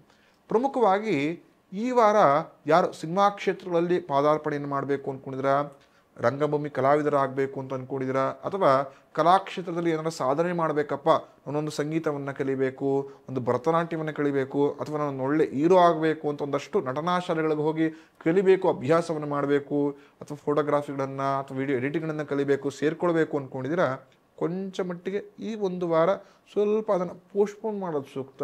ಇಲ್ಲ ಗೊತ್ತೋ ಗೊತ್ತಿಲ್ಲದೋ ಆ ಕಲಿವಿಕೆ ಅದೇ ರೀತಿ ಕಂಟಿನ್ಯೂ ಆಗ್ತಾ ಕಲಿವಿಕೆ ಭಾಗವೇ ಜಾಸ್ತಿ ಆಗುತ್ತೆ. ಒಬ್ಬ ವ್ಯಕ್ತಿ ಎಷ್ಟು ಕಲಿತಾ ಹೋಗ್ತಾರೋ ಅಷ್ಟು ಲಾಭ ಜಾಸ್ತಿ, ಅದನ್ನು ಒಪ್ಕೊಳ್ತೀನಿ. ಆದರೆ ಕಲಿಬೇಕಾದ್ರೆ ಒಂದು ವಾರ ಕೆಲಸ ಕಲಿತೀರಾ, 2 ದಿನ ಮತ್ತೆ ಗ್ಯಾಪ್ ಆಗುತ್ತೆ, ಮತ್ತೆ ಕಲಿತಾ ಹೋಗ್ತಾರೆ. ಅಂದರೆ ಲಾಂಗ್ ಗ್ಯಾಪ್ ತುಂಬ ಜಾಸ್ತಿ ಆಗ್ತಾ ಹೋಗ್ತಿರುತ್ತೆ. ಹಾಗಾಗಿ ಮುಂದಿನ ವಾರ ಈ ಒಂದಷ್ಟು ಕೆಲಸಗಳನ್ನು ಮಾಡಿ ಲಾಭ ಜಾಸ್ತಿಯೇ ಸಿಗತ್ತೆ ಅಂತ. ತುಂಬ ಅಂದ್ಕೊಳ್ತಿರ್ತೀರ, ನನಗೆ ಈ ಕೆಲಸ ಸಾಕಾಗ್ಬಿಟ್ಟಿದೆಯಪ್ಪ, ಸ್ಥಳವನ್ನು ಬದಲಾವಣೆ ಮಾಡೋಣವಾ ತುಲಾರಾಶಿಯವರು, ಅಥವಾ ಈ ಕೆಲಸವನ್ನು ಬಿಟ್ಟು ಈ ಕ್ಷೇತ್ರವನ್ನು ಬಿಟ್ಟು ಬೇರೆ ಕ್ಷೇತ್ರವನ್ನು ನೋಡ್ಬೋದಾ, ಅಥವಾ ಈ ಕೆಲಸ ಎಲ್ಲವೂ ಸಾಕಾಗಿದೆ, ಈ ಕೆಲಸವೊಂದಲ್ಲೇ ಸ್ವಲ್ಪ ಅಪ್ಗ್ರೇಡ್ ನೋಡ್ಬೋದಾ ಅಂತೇಳಿ ನಿಮಗೆ ನಾನು ಅಂದ್ಕೊಂಡಿದ್ರೆ ಈ ವಾರ ಯಾವುದೇ ಕಾರಣಕ್ಕೂ ಯಾವುದನ್ನು ಕೂಡ ಕೈ ಹಾಕಕ್ಕೆ ಹೋಗಬೇಡಿ. ಮುಂದಿನ ವಾರಗಳಿಗೆ ಪೋಸ್ಟ್ಪೋನ್ ಮಾಡಿ. ಇಲ್ಲ ಅಂದರೆ ತೆಗೆದುಕೊಂಡ ನಿರ್ಧಾರಗಳಿಂದ 4 ರಿಂದ 5 ತಿಂಗಳುಗಳು ಒಂದಷ್ಟು ಸಮಸ್ಯೆಗಳನ್ನು ಎದುರಿಸ್ತೀರಾ. ಪ್ರಮುಖವಾಗಿ ಆರ್ಥಿಕ ಪರಿಸ್ಥಿತಿ ಸ್ವಲ್ಪ ಹಿಂದೆ ಮುಂದೆ ಆಗುತ್ತೆ ಅಂತ. ಈ ವಾರ ಖರ್ಚು ಜಾಸ್ತಿ ಅಂತ. ಅಂದರೆ ಗೊತ್ತೋ ಗೊತ್ತಿಲ್ಲೋ ಒಂದಷ್ಟು ಕೂಡಿಟ್ಟಂಥ ಅಮೌಂಟು ಬೇಡ ಅಂದರೂ ಕೂಡ ಈ ವಾರ ಖರ್ಚು ಜಾಸ್ತಿ ಆಗ್ತಾ ಹೋಗಿರುತ್ತೆ. ಹಾಗಾಗಿ ಖರ್ಚಿನ ಮೇಲೆ ಸ್ವಲ್ಪ ಗಮನ ಹರಿಸೋದು ತುಂಬ ಒಳ್ಳೆಯದು. ಈ ವಾರ ಬೇಕರಿ ಬಿಸ್ನೆಸ್ ಯಾರು ಮಾಡ್ತಿರ್ತಾರೋ, ನೀರಿನ ಪದಾರ್ಥಗಳನ್ನು, ಐಸ್ ಕ್ರೀಮ್ಗಳನ್ನು, ಅಥವಾ ಹೂವಿನ ಬಿಸ್ನೆಸ್ಸನ್ನು, ಹಣ್ಣು ತರಕಾರಿ ಬಿಸ್ನೆಸ್ಗಳನ್ನು ಯಾರು ಮಾಡ್ತಿರ್ತಾರೋ ತುಲಾರಾಶಿಯವರಿಗೆ, ಅವರಿಗೆ ಲಾಭ ಜಾಸ್ತಿ ಆಗ್ತಾ ಹೋಗ್ತಿರುತ್ತೆ ಅಂತ. ಒಂದಷ್ಟು ಮಟ್ಟಿಗೆ ಈ ವಾರ ಅಡುಗೆ ಭಟ್ರಿಗಾಗಿರ್ಬೋದು ಅಥವಾ ಒಂದಷ್ಟು ಹೂವಿನ ಅಲಂಕಾರ ಮಾಡತಕ್ಕಂಥ ಡೆಕೋರೇಷನ್ಸ್ ಯಾರು ಮಾಡ್ತಿರ್ತಾರೋ ತುಲಾರಾಶಿಯವರಿಗೆ ಕೊಂಚ ಮಟ್ಟಿಗೆ ಲಾಭ ಕಮ್ಮಿ. ಅಂದರೆ ಇಂದಿನ ಅಥವಾ ಅದರ ಹಿಂದಿನ ವಾರವನ್ನು ಹೋಲಿಸ್ಕೊಂಡ್ರೆ ಈ ವಾರ ಸ್ವಲ್ಪ ಲಾಭ ಕಮ್ಮಿ ಆಗ್ತಾ ಹೋಗಿರುತ್ತೆ. ಪ್ರಮುಖವಾಗಿ ವಿದ್ಯಾರ್ಥಿಗಳು ಈ ವಾರ ಎಷ್ಟು ಶ್ರಮ ಹಾಕುತ್ತೀರೋ ಅಷ್ಟು ಲಾಭ ಸಿಗುತ್ತೆ ಅಂತ. ಅಂದರೆ ಶ್ರಮಪಟ್ಟು ಓದಿದರೆ ಖಂಡಿತವಾಗಿ ಲಾಭ ಯಥೇಚ್ಛವಾಗಿ ಆಗ್ತಾ ಹೋಗುತ್ತೆ ಅಂತೇಳಿ. ಹಾಗಾಗಿ ಈ ವಾರ ಆದಷ್ಟು ಆಂಜನೇಯ ಸ್ವಾಮಿ ಆರಾಧನೆ ಮಾಡಿ, ಖಂಡಿತ ಲಾಭ ಸಿಗ್ತಾ ಹೋಗ್ತಿರುತ್ತೆ ಅಂತ. ಮುಂದಿನ ರಾಶಿ ವೃಶ್ಚಿಕ ರಾಶಿ. ವೃಶ್ಚಿಕ ರಾಶಿಯವರಿಗೆ ಈ ವಾರ ಮಾಡತಕ್ಕಂಥ ಒಂದಷ್ಟು ಕೆಲಸದಲ್ಲಿ ಒಳ್ಳೆಯ ಲಾಭವನ್ನು ಅಪೇಕ್ಷೆ ಮಾಡಬಹುದು ಅಂತ. ಪ್ರಮುಖವಾಗಿ ನೀವು ವಾರ ಏನೇ ಒಳ್ಳೆ ಕೆಲಸ ಮಾಡಿ ಲಾಭ ಜಾಸ್ತಿಯೇ ಸಿಗ್ತಾ ಹೋಗ್ತಿರುತ್ತೆ. ಮನಸ್ಸಿಗೆ ಏನೋ ಒಂದು ನೆಮ್ಮದಿ. ಆದರೆ ಈ ವಾರ ನಿಮ್ಮ ಮನಸ್ಸಿನ ಇಷ್ಟಾರ್ಥ ಈಡೇರುವ ವಾರ ಅಂತ. ಅಂದರೆ ಮನಸ್ಸಿಗೆ ಏನೋ ಒಂದು ಇಷ್ಟಾರ್ಥ ಇರುತ್ತೆ, ಈ ಕೆಲಸ ಆಗಬೇಕಿತ್ತಪ್ಪ ಈ ಸಮಯದಲ್ಲಿ ಅಂತ ಅಂದ್ಕೊಂಡಿರ್ತೀರ, ಆದರೆ ಕೆಲಸ ಆಗ್ತಿರೋದಿಲ್ಲ, ಪೋಸ್ಟ್ಪೋನ್ ಆಗ್ತಾನೇ ಹೋಗ್ತಿರುತ್ತೆ. ಮನಸ್ಸಿಗೊಂಥರ ಅಳುಕು, ಈ ಕೆಲಸವನ್ನು ಯಾರು ಬೇರೆಯವ್ರ ಹತ್ರ ಹೇಳ್ಕೊಳಕ್ಕಾಗಲ್ಲ, ನನಗೆ ಇದು ಇಷ್ಟಾರ್ಥ ಈಡೇರಬೇಕು ಅಂತ. ಹಂಗಂತ ಆಗಿಯೂ ಕೂಡ ಸುಮ್ಮನೆ ಇರೋಕ್ಕಾಗ್ತಾ ಇಲ್ಲ, ಏನು ಮಾಡ್ಬೋದು ಅಂತ ತುಂಬ ಜನ ಮನಸ್ಸಿನಲ್ಲಿ ಒಂದು ಗೊಂದಲವನ್ನು ಇಟ್ಕೊಂಡಿರ್ತೀರ. ನಿಮ್ಮ ಅಷ್ಟೂ ಗೊಂದಲಕ್ಕೆ ಈ ವಾರ ತೆರೆ ಬೀಳುತ್ತೆ. ಈ ವಾರ ನಿಮ್ಮ ಮನಸ್ಸಿನ ಇಷ್ಟಾರ್ಥ ಈಡೇರುತ್ತೆ. ಆವಾಗ ಮನಸ್ಸಿಗೆ ಏನೋ ಒಂಥರ ಆನಂದವಾಗತ್ತೆ. ದೂರದ ಪ್ರಯಾಣವನ್ನು ಮಾಡುತ್ತೀರಾ. ಆ ದೂರದ ಪ್ರಯಾಣದಿಂದ ಮನಸ್ಸಿಗೂ ಕೂಡ ಮತ್ತೊಂದಷ್ಟು ಮುದವನ್ನು ಕೊಡುವ, ಮುಂದಿನ ವಾರ ಒಂದಷ್ಟು ಚೈತನ್ಯದಿಂದ ಕೆಲಸ ಮಾಡುವ ಒಂದಷ್ಟು ಪ್ರೇರೇಪಣಾ ಘಟನೆಗಳು ಮತ್ತು ಕೆಲಸಗಳು ನಿಮ್ಮ ಕೈಯಾರ ನೀವೇ ಮಾಡಿಕೊಳ್ತೀರಾ. ಅದಷ್ಟು ಕೂಡ ಒಳ್ಳೆಯದೇ ಆಗ್ತಾ ಬರುತ್ತೆ ಅಂತೇಳಿ. ಈ ವಾರ ನಾನೇನಾದ್ರು ಸ್ಟಾಕ್ ಮಾರ್ಕೆಟ್ಗೆ ಇನ್ವೆಸ್ಟ್ ಮಾಡಬೇಕು ಅಂತಿದ್ರೆ, ಅಥವಾ ಒಂದಷ್ಟು ಲೇವಾದೇವಿಗಳಿಗೆ ಅಮೌಂಟ್ಗಳನ್ನು ಇನ್ವೆಸ್ಟ್ ಮಾಡಬೇಕು ಅಂತಿದ್ರೆ ಖಂಡಿತ ಮಾಡಿ, ಲಾಭ ಜಾಸ್ತಿಯೇ ಸಿಗುತ್ತೆ. ಪ್ರಮುಖವಾಗಿ ಈ ವಾರ ವಿದ್ಯಾರ್ಥಿಗಳು ಸ್ವಲ್ಪ ಜಾಗೃತವಾಗಿರೋ ವಾರ, ಸ್ವಲ್ಪ ಜಾಗೃತೆಯಿಂದ ಇರತಕ್ಕಂಥದ್ದು ಅಂತ. ಓಡಾಡಬೇಕಾದ್ರೆ ಗಾಡಿಗಳಲ್ಲಾಗಿರ್ಬೋದು ಅಥವಾ ನೀರುಗಳಲ್ಲಾಗಿರ್ಬೋದು ಸ್ವಲ್ಪ ಜಾಗೃತವಾಗಿರಿ. ಇಲ್ಲ ಅಂದರೆ ಒಂದಷ್ಟು ದೊಡ್ಡ ಮಟ್ಟದ ಸಮಸ್ಯೆಯನ್ನು ವಿದ್ಯಾರ್ಥಿಗಳು ಈ ವಾರ ಎದುರಿಸತಕ್ಕಂಥದ್ದು ಅಂತ. ಅಂದರೆ ನೀವೇನಾದ್ರು ಮೋಟರ್ ಸೈಕಲ್ ಓಡಿಸ್ಬೇಕಾದ್ರೆ ವಿದ್ಯಾರ್ಥಿಗಳು ಅಥವಾ ನೀರಿನಲ್ಲಿ ನದಿಗಳಲ್ಲೋ ಸಮುದ್ರದಲ್ಲೋ ಆಟ ಆಡಬೇಕಾದ್ರೆ ಸ್ವಲ್ಪ ವೃಶ್ಚಿಕ ರಾಶಿಯವರು ಜಾಗೃತವಾಗಿರಿ. ಇಲ್ಲ ಅಂದರೆ ಪ್ರಮುಖ ಸಮಸ್ಯೆಯೋ ಅಥವಾ ಮಾನಕ್ಕೋ ಪ್ರಾಣಕ್ಕೋ ಅಪಮಾನ ಜಾಸ್ತಿ ಆಗ್ತಾ ಬರುತ್ತೆ ಅಂತೇಳಿ. ಈ ವಾರ ನಾನು ಹೊಸದಾಗಿ ಕೃಷಿಯನ್ನು ಶುರು ಮಾಡಬೇಕು, ನನ್ನ ಹತ್ರ ಒಂದು ಹೊಲ ಗದ್ದೆ ಇದೆ, ಕೃಷಿಯನ್ನು ಮಾಡಬೇಕು, ಹೈನುಗಾರಿಕೆಯನ್ನು ಮಾಡಬೇಕು, ನನಗೆ ಸೂಕ್ತವಾದ ಸಮಯವ? ಖಂಡಿತ ಹೌದು. ಹೈನುಗಾರಿಕೆಯನ್ನು ಮಾಡಿ ಕೃಷಿ ಚಟುವಟಿಕೆಯಲ್ಲಿ ಭಾಗವಹಿಸ್ತಾ ಹೋಗಿ ಲಾಭ ಜಾಸ್ತಿಯೇ ಸಿಗ್ತಾ ಹೋಗುತ್ತೆ ಅಂತೇಳಿ. ಈ ವಾರ ದೂರದ ಸ್ನೇಹಿತರೊಂದಿಗೆ ಪಾರ್ಟ್ನರ್ಶಿಪ್ಗೆ ಅಮೌಂಟನ್ನು ಇನ್ವೆಸ್ಟ್ ಮಾಡ್ಬೋದಾ, ಅಥವಾ ಯಾರೋ ನನ್ನ ಜೊತೆ ಒಬ್ಬರು ಬಂದಿದ್ದಾರೆ, ನನ್ನ ಒಂದಷ್ಟು ಅಮೌಂಟ್ ಇದೆ, ಅವ್ರಿಗೆ ಕೊಟ್ಟು ನಾನು ಸಹಾಯ ಮಾಡ್ಬೋದಾ, ಅವ್ರ ಜೊತೆ ನಾನು ಪಾರ್ಟ್ನರ್ಶಿಪ್ ಬಿಸ್ನೆಸ್ಸನ್ನು ಮಾಡ್ಕೊಳ್ಬೋದಾ, ಅಥವಾ ದೂರದಲ್ಲಿ ಎಲ್ಲೋ ಒಂದು ಕಡೆ ಭೂಮಿ ಇದೆ ಅದನ್ನು ನಾನು ಪರ್ಚೇಸ್ ಮಾಡ್ಬೋದಾ, ಇದು ಸೂಕ್ತವಾದ ವಾರ ಅಂತ ನಿಮ್ಮನ್ನು ಕೇಳಬೇಕು ಅಂತಿದ್ರೆ ಖಂಡಿತ ಬೇಡ. ಈ ವಾರ ಸೂಕ್ತವಾದ ವಾರ ಅಲ್ಲ. ಈ ವಾರ ಮನೆದೇವರ ದರ್ಶನವನ್ನು ಮಾಡಿ ಅಥವಾ ಮನೆದೇವರ ಆರಾಧನೆಯನ್ನು ಮಾಡಿ ಮನಸ್ಸಿಗೂ ಕೂಡ ನೆಮ್ಮದಿ ಆಗತ್ತೆ, ಮತ್ತು ಮಾಡತಕ್ಕಂಥ ಕೆಲಸದಲ್ಲಿ ಯಶಸ್ಸು ಕೂಡ ಸಿಗ್ತಾ ಹೋಗುತ್ತೆ ಅಂತೇಳಿ. ಮುಂದಿನ ಅಷ್ಟು ದಿನಗಳು ಕೂಡ ನೆಮ್ಮದಿಯಿಂದ ಇರುತ್ತೆ ಅಂತೇಳಿ. ನಿಮ್ಮ ಅದೃಷ್ಟ ಸಂಖ್ಯೆ 6. ಮುಂದಿನ ರಾಶಿ ಧನುಸ್ಸು ರಾಶಿ. ಧನುಸ್ಸು ರಾಶಿಯವರಿಗೆ ಈ ವಾರ ಕೆಲಸದಲ್ಲಿ ಕೊಂಚ ಮಟ್ಟಿಗೆ ಕಿರಿಕಿರಿ ಅಂತ. ಅಂದರೆ ಈ ವಾರ ಲಾಭದಾಯಕ ವಾರ ಅಲ್ಲ ಅಂತ, ಒಂಥರ ಮಿಶ್ರಣ ವಾರ, 50-50, ಒಂದಷ್ಟು ಸುಖ ಒಂದಷ್ಟು ವಿಚಾರದಲ್ಲಿ ದುಃಖ ಅಂತ. ಈ ವಾರ ಗೊತ್ತೋ ಗೊತ್ತಿಲ್ಲದೋ ನಿಮ್ಮ ಮನಸ್ಥಿತಿ ಹೇಗಾಗ್ಬಿಟ್ಟಿರುತ್ತೆ ಅಂದರೆ ಕೊಂಚ ಮಟ್ಟಿಗೆ ಸುಖವನ್ನು ನೋಡಿರ್ತೀರ, ಕೊಂಚ ಮಟ್ಟಿಗೆ ದುಃಖಕ್ಕೆ ಬಂದಿರ್ತೀರ. ಅಂದರೆ ನಿಮ್ಗೆ ಹೆಂಗೆ ಅನಿಸ್ಬಿಟ್ಟಿರುತ್ತೆ ಅಂತ ಹೇಳಿದ್ರೆ, ಇವತ್ತು ಸಂತೋಷವಾಗಿದ್ದೀನಿ ಅಂತ ಅನಿಸ್ತಿದ್ರೆ ನಿಮಗೆ ಮತ್ತೆ ಮನಸ್ಸಿಗೆ ಬೇಜಾರಾಗುತ್ತೆ, ಭಗವಂತ ನಾಳೆ ಇನ್ಯಾವ ದುಃಖ ಕೊಟ್ಬಿಡ್ತಾನಪ್ಪ ಅಂತ. ಹಾಗಾಗಿ ಈ ವಾರ ಸ್ವಲ್ಪ ಆ ಥರವೇ ಮಿಶ್ರಣವಾಗಿ ಹೋಗ್ತಾ ಇರುತ್ತೆ. ಹಾಗಾಗಿ ಸ್ವಲ್ಪ ಜಾಗೃತೆಯಿಂದ ತುಂಬ ಉತ್ತಮ. ನೀವು ಮಾಡತಕ್ಕಂಥ ಕೆಲಸದಲ್ಲಿ ನಿಮ್ಮ ಸಹ ಉದ್ಯೋಗಿಗಳಿಂದನೋ ಅಥವಾ ಮೇಲಿನ ಅಧಿಕಾರಿಗಳಿಂದನೋ ಸ್ವಲ್ಪ ಮಟ್ಟಿಗೆ ಕಿರಿಕಿರಿ ಆಗತ್ತೆ, ಅವಾಗ ಮನಸ್ಸು ಕೂಡ ಬೇಜಾರಾಗುತ್ತೆ. ಇಷ್ಟೆಲ್ಲ ಶ್ರದ್ಧೆಯಿಂದ ನಿಯತ್ತಿಂದ ನಾನು ಕೆಲಸ ಮಾಡಿದ್ರು ಕೂಡ ನನ್ನನ್ನು ಯಾರೂ ಗುರುತಿಸ್ತಾ ಇಲ್ಲ, ಅಥವಾ ನನ್ನ ಕೆಲಸಕ್ಕೆ ನನ್ನ ಶ್ರದ್ಧೆಗೆ ಅಪಮಾನ ಮಾಡ್ತಿದ್ದಾರೆ ಅಂತೇಳಿ ಮನಸ್ಸಿಗೆ ಎಷ್ಟೋ ಆಲೋಚನೆ ಆಗುತ್ತೆ. ಕೆಲಸವನ್ನೇ ಬಿಟ್ಬೋಣ ಅಂತ ಮನಸ್ಥಿತಿಯೂ ಕೂಡ ಬರುತ್ತೆ. ಆ ಥರ ಯಾವುದೇ ರೀತಿ ಮನಸ್ಥಿತಿ ಇದ್ದರೆ ಅಥವಾ ಯಾವುದೇ ರೀತಿ ಆ ಥರ ಭಾವನೆಗಳಿದ್ದರೆ ಖಂಡಿತ ಅದನ್ನು ತೆಗೆದುಹಾಕಿ. ಈ ಒಂದು ವಾರ ಮಾತ್ರ ಸ್ವಲ್ಪ ಕಸಿಬಿಸಿ ಆಗುತ್ತೆ. ಮುಂದಿನ ವಾರ ಖಂಡಿತವಾಗಿಯೂ ನಿಮ್ಮ ಕೆಲಸವನ್ನು, ನಿಮ್ಮ ಗುಣವನ್ನು ಎಲ್ಲರೂ ಕೂಡ ಮೆಚ್ಕೊಳ್ತಾರೆ. ಮಾಡ್ತಕ್ಕಂಥ ಕೆಲಸದಲ್ಲಿ ಯಶಸ್ಸು ಜಾಸ್ತಿ ಆಗ್ತಾ ಹೋಗುತ್ತೆ ಅಂತೇಳಿ. ಈ ವಾರ ಮನಸ್ಸಿಗೆ ಏನೋ ಒಂಥರ ಕಳವಳ, ಏನೋವನ್ನು ಕಳ್ಕೊಂಡ್ಬಿಟ್ಟೆ ಅಂತ ಮನಸ್ಸಿಗೆ ಒಂದು ಫೀಲ್ ಇರುತ್ತೆ. ಅಂದರೆ ನೆಮ್ಮದಿ ಇರೋದಿಲ್ಲ ಅಂತ.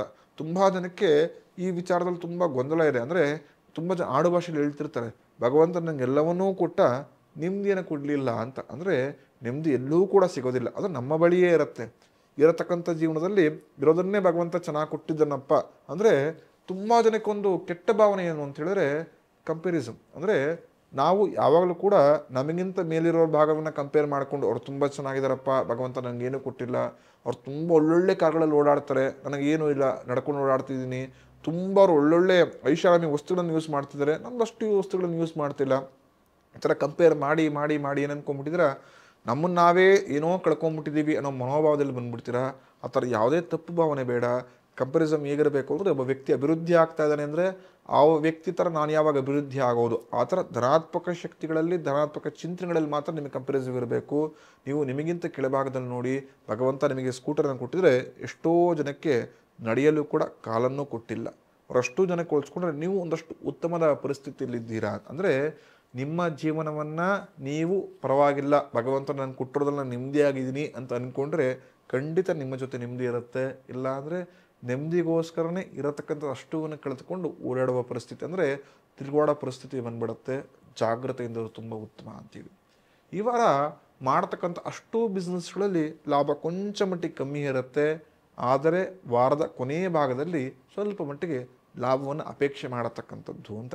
ಪ್ರಮುಖವಾಗಿ ಯಾರು ಹೋಟೆಲ್ ಬಿಸ್ನೆಸ್ ಮಾಡ್ತಿದ್ದಾರೋ, ಅಥವಾ ಒಂದಷ್ಟು ರೆಸಾರ್ಟ್ಸ್ಗಳನ್ನು ನಡೆಸ್ತಾ ಇದ್ದಾರೋ, ಅಥವಾ ಯಾವ್ದಾದ್ರು ಫುಡ್ ಇಂಡಸ್ಟ್ರಿಗಳನ್ನು ನಡೆಸ್ತಾ ಇದ್ದಾರೋ ಅವರಿಗೆ ಈ ವಾರ ಮಟ್ಟಿಗೆ ಕೊಂಚ ಮಟ್ಟಿಗೆ ಲಾಭವಾಗುತ್ತೆ. ಗೊತ್ತೋ ಗೊತ್ತಿಲ್ಲೋ ಕೊನೆಯ ಭಾಗದಲ್ಲಿ ಆ ಲಾಭ ಕಮ್ಮಿ ಆಗ್ತಾ ಸೋರಿಕೆ ಆಗ್ತಾ ಬರ್ತಿರುತ್ತೆ. ಹಾಗಾಗಿ ಜಾಗೃತವಾಗಿರೋದು ತುಂಬ ಉತ್ತಮ ಅಂತ. ಈ ವಾರ ಕ್ರೀಡಾ ಕ್ಷೇತ್ರದಲ್ಲಿ ಯಾರು ಸಾಧನೆ ಮಾಡಬೇಕು ಅಂತಿದ್ದಾರೋ, ಅಥವಾ ಸಿನಿಮಾ ಕ್ಷೇತ್ರದಲ್ಲಿ ಸಾಧನೆ ಮಾಡಬೇಕು ಅಂತಿದ್ದಾರೋ, ಹೊಸ ಮೂವಿಗಳನ್ನು ಈ ವಾರ ರಿಲೀಸ್ ಮಾಡಬೇಕು ಅಂದ್ಕೊಂಡಿರೋ ಸ್ವಲ್ಪ ಮಟ್ಟಿಗೆ ಮಾಡದೇ ಇರೋದೇ ತುಂಬ ಉತ್ತಮ. ಅಭ್ಯಾಸ ಮಾಡೋದನ್ನು ಸ್ವಲ್ಪ ಕಮ್ಮಿ ಮಾಡೋದೇ ಉತ್ತಮ. ಇಲ್ಲ ಅಂದರೆ ಮೂಳೆಗಳಿಗಾಗಿರ್ಬೋದು ಅಥವಾ ಮಾನಸಿಕವಾಗಿರ್ಬೋದು ಪೆಟ್ಟುಗಳು ಜಾಸ್ತಿ ಬಿಡುತ್ತೆ. ಹಾಗಾಗಿ ಸ್ವಲ್ಪ ಮಟ್ಟಿಗೆ ಅಭ್ಯಾಸದಲ್ಲೋ ಅಥವಾ ರಂಗಕ್ಷೇತ್ರದಲ್ಲಿ ಕಲೆಗಳಲ್ಲಾಗಿರ್ಬೋದು ಗ್ಯಾಪ್ ಜಾಸ್ತಿ ಆಗ್ತಾ ಹೋಗಿರುತ್ತೆ. ಸ್ವಲ್ಪ ಅದನ್ನು ಜಾಗೃತ ವಹಿಸ್ಕೊಂಡು ಹೋಗೋದು ತುಂಬ ಉತ್ತಮ ಅಂತ. ಈ ವಾರ ಶಕ್ತಿಯನುಸಾರವಾಗಿ ದುರ್ಗಾ ಪರಮೇಶ್ವರಿ ಆರಾಧನೆಯನ್ನು ಮಾಡಿ ಖಂಡಿತವಾಗಿಯೂ ಶತ್ರುಗಳಿಂದ ಒಂದಷ್ಟು ಬಿಡುಗಡೆ ಆಗುತ್ತೆ, ಮನಸ್ಸಿಗೂ ನೆಮ್ಮದಿ ಸಿಗುತ್ತೆ, ಕೆಲಸದಲ್ಲೂ ಕೂಡ ಅಭಿವೃದ್ಧಿ ಆಗ್ತಾ ಹೋಗುತ್ತೆ ಅಂತ. ನಿಮ್ಮ ಅದೃಷ್ಟ ಸಂಖ್ಯೆ 9. ಮುಂದಿನ ರಾಶಿ ಮಕರ ರಾಶಿ. ಮಕರ ರಾಶಿಯವರಿಗೆ ಈ ವಾರ ಜೀವನದಲ್ಲಿ ಏನೋ ಒಂದು ವಾರ ಉತ್ಸಾಹ, ಅಂದರೆ ಇಷ್ಟು ದಿನ ಇಲ್ಲದಿದ್ದ ಉತ್ಸಾಹ ಈ ವಾರ ತುಂಬ ಜಾಸ್ತಿ ಆಗತ್ತೆ. ಮತ್ತು ಮಾಡತಕ್ಕಂಥ ಕೆಲಸದಲ್ಲಿ ತುಂಬ ಹರ್ಷ ಇರುತ್ತೆ. ತುಂಬ ಜನ ಈ ಮಕರ ರಾಶಿಯವರು 7.5 ವರ್ಷಗಳು ಒಂದಷ್ಟು ನೋವುಗಳನ್ನು, ನಿಲುವುಗಳನ್ನು, ಪ್ರಮುಖವಾಗಿ ದುಃಖವನ್ನು, ಅವಮಾನವನ್ನು ಅನುಭವಿಸಿರ್ತಾರೆ. ಹೆಂಗನ್ನಿಸ್ಬಿಟ್ಟಿರುತ್ತೆ ಅಂದರೆ ಜೀವನವೇ ಸಾಕಪ್ಪ ಅಂತ ಈ 7 ವರ್ಷಗಳಲ್ಲಿ ಖಂಡಿತ ಒಂದು ಅನಿಸಿರುತ್ತೆ ಈ ಮಕರ ರಾಶಿಯವರಿಗೆ. ಆದರೆ ಮುಂದಿನ ಅಷ್ಟೂ ದಿನಗಳು, ವರ್ಷಗಳು ಭಗವಂತನ, ಅದು ಪ್ರಮುಖವಾಗಿ ಶನೇಶ್ವರನ ಅನುಗ್ರಹದಿಂದ ಮನಸ್ಸಿನ ಇಷ್ಟಾರ್ಥವನ್ನು ಈಡೇರಿಸ್ಕೊಡ್ತಾ ಒಂದಷ್ಟು ಮಾಡತಕ್ಕಂಥ ಕೆಲಸವನ್ನೆಲ್ಲ ದಿಗ್ವಿಜಯ ಸಿಗ್ತಾ ಹೋಗುತ್ತೆ. ಅಂದರೆ ಮುಟ್ಟಿದ್ದೆಲ್ಲವೂ ಕೂಡ ಚಿನ್ನ ಅಂತ ಹೇಳ್ತೀವಲ್ಲ, ಆ ಥರ ದಿಗ್ವಿಜಯ ಖಂಡಿತ ಸಿಗುತ್ತೆ. ಆದರೆ ಜಾಗೃತವಾಗಿರಿ, ಭಗವಂತ ಎಲ್ಲವನ್ನೂ ಕೊಡ್ತಾ ಇದ್ದಾನೆ ಅಥವಾ ಮನಸ್ಸಿಗೆ ಎಲ್ಲವೂ ಸಿಗ್ತಾ ಇದೆ ಅಂತ ಮೈ ಮುರಿಯೋದು ಬೇಡ. ಆವಾಗ ಅಭಿವೃದ್ಧಿಯಲ್ಲಿ ಕುಂಠಿತ ಆಗ್ತಾ ಬರುತ್ತೆ ಅಂತ. ಪ್ರಮುಖವಾಗಿ ಈ ವಾರ ಯಾರು ಹೈನುಗಾರಿಕೆ ಮಾಡ್ತಿದ್ದೀರೋ ಅಥವಾ ಅಡುಗಳನ್ನು ಕನ್ಸ್ಟ್ರಕ್ಷನ್ ಮಾಡಬೇಕು ಅಂದ್ಕೊಂಡಿದ್ದೀರಾ ಅಥವಾ ಮೀನುಗಾರಿಕೆ ಮಾಡ್ತಿರ್ತೀರಾ, ಅವರಿಗೆ ಲಾಭ ಜಾಸ್ತಿ ಆಗ್ತಾ ಹೋಗುತ್ತೆ. ಪ್ರಮುಖವಾಗಿ ಈ ವಾರ ಪುರೋಹಿತರುಗಳಿಗಾಗಿರ್ಬೋದು ಅಥವಾ ಅಡುಗೆ ಭಟ್ರುಗಳಾಗಿರ್ಬೋದು ಸ್ವಲ್ಪ ಮಟ್ಟಿಗೆ ಲಾಭ ಕಮ್ಮಿ ಆಗುತ್ತೆ ಮಕರ ರಾಶಿಯವರಿಗೆ. ಈ ವಾರ ಬಟ್ಟೆ ಬಿಸ್ನೆಸ್ಗಳನ್ನು ಯಾರು ತಯಾರು ಮಾಡಬೇಕು ಅಂತ ಅಂದ್ಕೊಂಡಿದ್ದೀರಾ, ದೊಡ್ಡ ದೊಡ್ಡ ಫ್ಯಾಕ್ಟ್ರಿಗಳನ್ನು ಓಪನ್ ಮಾಡಬೇಕು ಅಂದ್ಕೊಂಡಿದ್ದೀರಾ ಅಥವಾ ಫ್ಯಾಕ್ಟ್ರಿಗಳನ್ನು ನಡೆಸ್ತಾ ಇರ್ತೀರೋ ಅವರಿಗೆ ಲಾಭ ಜಾಸ್ತಿಯೇ ಸಿಗ್ತಾ ಹೋಗಿರುತ್ತೆ ಅಂಥೇಳಿ. ಈ ವಾರ ಕೊಂಚ ಮಟ್ಟಿಗೆ ನಿಮಗೆ ಹಿತಶತ್ರುಗಳ ಕಾಟ ಜಾಸ್ತಿಯೇ ಆಗ್ತಾ ಬರುತ್ತೆ. ಹಾಗಾಗಿ ಸ್ವಲ್ಪ ಜಾಗೃತವಾಗಿರಿ. ಆಡತಕ್ಕಂಥ ಮಾತಿನ ಮೇಲೆ ಗಮನ ಇರಲಿ. ಇಲ್ಲ ಅಂದರೆ ನೀವು ಸರಿಯಾಗಿ ಅವ್ರ ಜೊತೆ ಕಮ್ಯುನಿಕೇಟ್ ಮಾಡಿದರೂ ಕೂಡ ನೀವು ತಪ್ಪು ಎಂದು ಸಮಾಜಕ್ಕೆ ಅವರ ಭಾವನೆಯನ್ನು ತಂದುಕೊಳ್ಬಿಡ್ತಾರೆ ಅಂಥೇಳಿ. ಹಾಗಾಗಿ ಆಡತಕ್ಕಂಥ ಮಾತುಗಳಲ್ಲಿ ಶುದ್ಧಿ ಇರಲಿ. ಆವಾಗ ಮನಸ್ಸಿಗೂ ಕೂಡ ನೆಮ್ಮದಿ ಆಗುತ್ತೆ, ಜೊತೆಗೆ ಇರೋದ್ರಲ್ಲೂ ಕೂಡ ಆರಾಮಾಗಿರ್ಬೋದು ಅಂಥೇಳಿ. ಈ ವಾರ ಶಕ್ತಿಯನುಸಾರವಾಗಿ ನೀವು ಶಿವನ ಆರಾಧನೆ ಮಾಡಿ. ಇರತಕ್ಕಂಥ ಆರೋಗ್ಯ ಸಮಸ್ಯೆಗಳು ದೂರವಾಗುತ್ತೆ, ಆರೋಗ್ಯದಲ್ಲಿ ವೃದ್ಧಿ ಆಗುತ್ತೆ, ಮನಸ್ಸಿಗೆ ಏನೋ ಒಂಥರ ಸಂತೋಷವೂ ಕೂಡ ಆಗುತ್ತೆ ಅಂತ. ನಿಮ್ಮ ಅದೃಷ್ಟ ಸಂಖ್ಯೆ 4.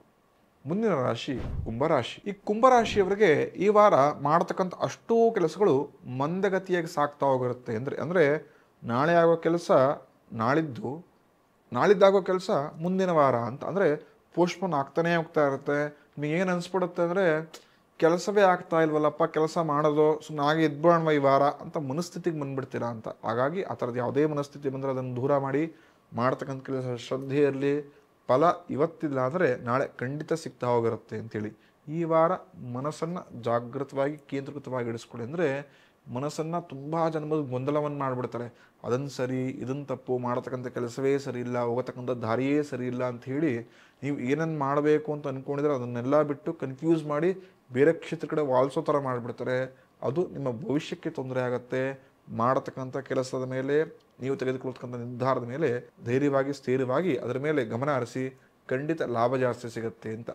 ತುಂಬ ಜನ ಅಂದ್ಕೊಳ್ತಿರ್ತೀರ, ಗುರುಗಳೇ ಈ ಕ್ಷೇತ್ರದಲ್ಲಿ ನಾನು ಹೋಗ್ತಾ ಇದ್ದೀನಿ, ಲಾಭ ಆಗ್ತಾ ಇಲ್ಲ, ನನಗೆ ಈ ಕ್ಷೇತ್ರ ಸಾಕಾಗಿಬಿಟ್ಟಿದೆ, ಬಿಟ್ಬಿಡೋಣ, ಇದನ್ನು ಬಿಟ್ಟು ನಾನು ಬೇರೆ ಬಿಸ್ನೆಸ್ಸನ್ನು ಮಾಡೋಣ, ಬೇರೆ ಕ್ಷೇತ್ರಗಳಿಗೂ ಹೋಗ್ಬೋದಾ ಅಂತ ತುಂಬ ಜನ ಏನು ಡೌಟ್ ಇಟ್ಕೊಂಡಿದ್ರೆ ಈ ಕುಂಭರಾಶಿಯವ್ರಿಗೂ ಖಂಡಿತವಾಗಿಯೂ ಬೇಡ. ಈ ವಾರ ಆ ಕೆಲಸ ಸ್ವಲ್ಪ ನಿಧಾನ ಆಗ್ಬೋದು. ಮುಂದಿನ ವಾರಗಳಲ್ಲಿ ಖಂಡಿತ ಲಾಭ ಜಾಸ್ತಿ ಸಿಗುತ್ತೆ ಅಂತ. ತುಂಬ ಜನಕ್ಕೆ ಡೌಟ್ ಇರುತ್ತೆ, ಈ 5 ವರ್ಷ ನಂಗೆ ಸಾಕಾಗ್ಬಿಟ್ಟಿದೆ ಗುರುಗಳೇ, ಏನನ್ನು ಮಾಡಿದ್ರೂ ಕೂಡ ಲಾಭ ಆಗ್ತಾ ಇಲ್ಲ, ನಾನು ಎಲ್ಲೆಲ್ಲಿ ಹೋದ್ರೂ ಕೂಡ ನನಗೆ ಸಕ್ಸಸ್ ಸಿಗ್ತಾ ಇಲ್ಲ, ತುಂಬ ಜನ ನನ್ನ ಬಾಡಿಗೆ ಮನೇಲಿದ್ದೆ, ನನಗೆ ಮನೆಯೇ ನಂಗೆ ಸೆಟ್ ಆಗ್ತಿಲ್ಲ ಅಂತ 2-3 ಮನೆ ಚೇಂಜ್ ಮಾಡಿಬಿಟ್ಟೆ 5 ವರ್ಷದಲ್ಲಿ, ಆದರೂ ಕೂಡ ಅಭಿವೃದ್ಧಿ ಆಗ್ತಾ ಇಲ್ಲ, ಮುಂದಿನ ಅಷ್ಟು ವರ್ಷಗಳ ನನ್ನ ಜೀವನ ಹೀಗೆ ಎದ್ಬಿಡುತ್ತಾ, ದುಡಿಯೋದು ಹಾಗೆ ಖರ್ಚು ಮಾಡ್ಕೊಳ್ಳೋದು ಹೀಗೆ ಸಾಗಿಸ್ತಾ ಹೋಗ್ತಾ ಇರೋದ, ಭವಿಷ್ಯಕ್ಕೆ ₹1 ಇಟ್ಟಿದ್ದೀನ ಅಂತ ಹೇಳಿದ್ರೆ ಖಂಡಿತ ಇಲ್ಲ. ಭವಿಷ್ಯ ಅಂದರೆ ಒಂದು ಕ್ವಶನ್ ಮಾರ್ಕ್ ಬರುತ್ತೆ, ಏನು ಮಾಡೋದು ಅಂತ ನಿಮ್ಮ ಮನಸ್ಸಿನ ಆಲೋಚನೆ ಇದ್ದರೆ ಖಂಡಿತ ಅದನ್ನು ತೆಗೆದುಹಾಕಿ. ಮುಂದಿನ ವಾರ ಅಂದರೆ ಶನಿಶ್ಚರ ಸ್ಥಾನಪಲ್ಲಟ ಮಾಡಿದಾಗ 7.5 ಬರೀ ಇನ್ನು 2.5 ವರ್ಷಗಳಿರುತ್ತೆ. ಆ 2.5 ವರ್ಷಗಳು ಒಳ್ಳೆ ಲಾಭವನ್ನೇ ನೋಡ್ತೀರಾ ಅಂಥೇಳಿ. ಹಾಗಾಗಿ ಸ್ವಲ್ಪ ಕೆಲಸಗಳಲ್ಲಿ ಪ್ರಗತಿ ಕಮ್ಮಿ ಆದರೂ ಕೂಡ ಏಕಾಗ್ರತೆ ಆಗಿರಲಿ, ಶ್ರದ್ಧೆಯಾಗಿರಲಿ, ಲಾಭ ಜಾಸ್ತಿನೇ ನೋಡ್ತಕ್ಕಂಥದ್ದು ಅಂತ. ಪ್ರಮುಖವಾಗಿ ಈ ವಾರ ಆಟೋ, ಕ್ಯಾಬ್ ಮತ್ತು ಯಾರು ಕಬ್ಬಿಣದ ವಸ್ತುಗಳನ್ನು ತಯಾರಿಸ್ತಾರೋ ಅಥವಾ ಒಂದಷ್ಟು ಗುಜರಿ ಅಂಗಡಿಗಳಲ್ಲಿ ಕೆಲಸ ಮಾಡುತ್ತಾರೋ ಅಷ್ಟು ವ್ಯಕ್ತಿಗಳಿಗೆ ಲಾಭ ಜಾಸ್ತಿಯೇ ಸಿಗುತ್ತೆ. ಪ್ರಮುಖವಾಗಿ ಯಾರು ಬಣ್ಣದ ಬಿಸ್ನೆಸ್ಸನ್ನು ಮಾಡ್ತಿರ್ತಾರೋ, ಅಂದರೆ ಕಲಾಕೃತಿಗಳು, ಒಂದು ಪರ್ಫ್ಯೂಮ್ ಬಿಸ್ನೆಸ್ಸೇ ಆಗಿರ್ಬೋದು, ಅಥವಾ ಒಂದು ಬಟ್ಟೆಗಳನ್ನ ನೇಕಾರರಾಗಿರ್ಬೋದು, ಬಟ್ಟೆಗಳನ್ನು ಶೃಂಗಾರ ಮಾಡೋದೇ ಆಗಿರ್ಬೋದು, ಅಥವಾ ತಟ್ಟೆಗಳನ್ನು ಅಲಂಕಾರ ಮಾಡೋದೇ ಆಗಿರ್ಬೋದು, ಅವರಿಗೆ ಈ ವಾರ ಆರ್ಡರ್ಗಳು ಜಾಸ್ತಿ ಬರುತ್ತೆ.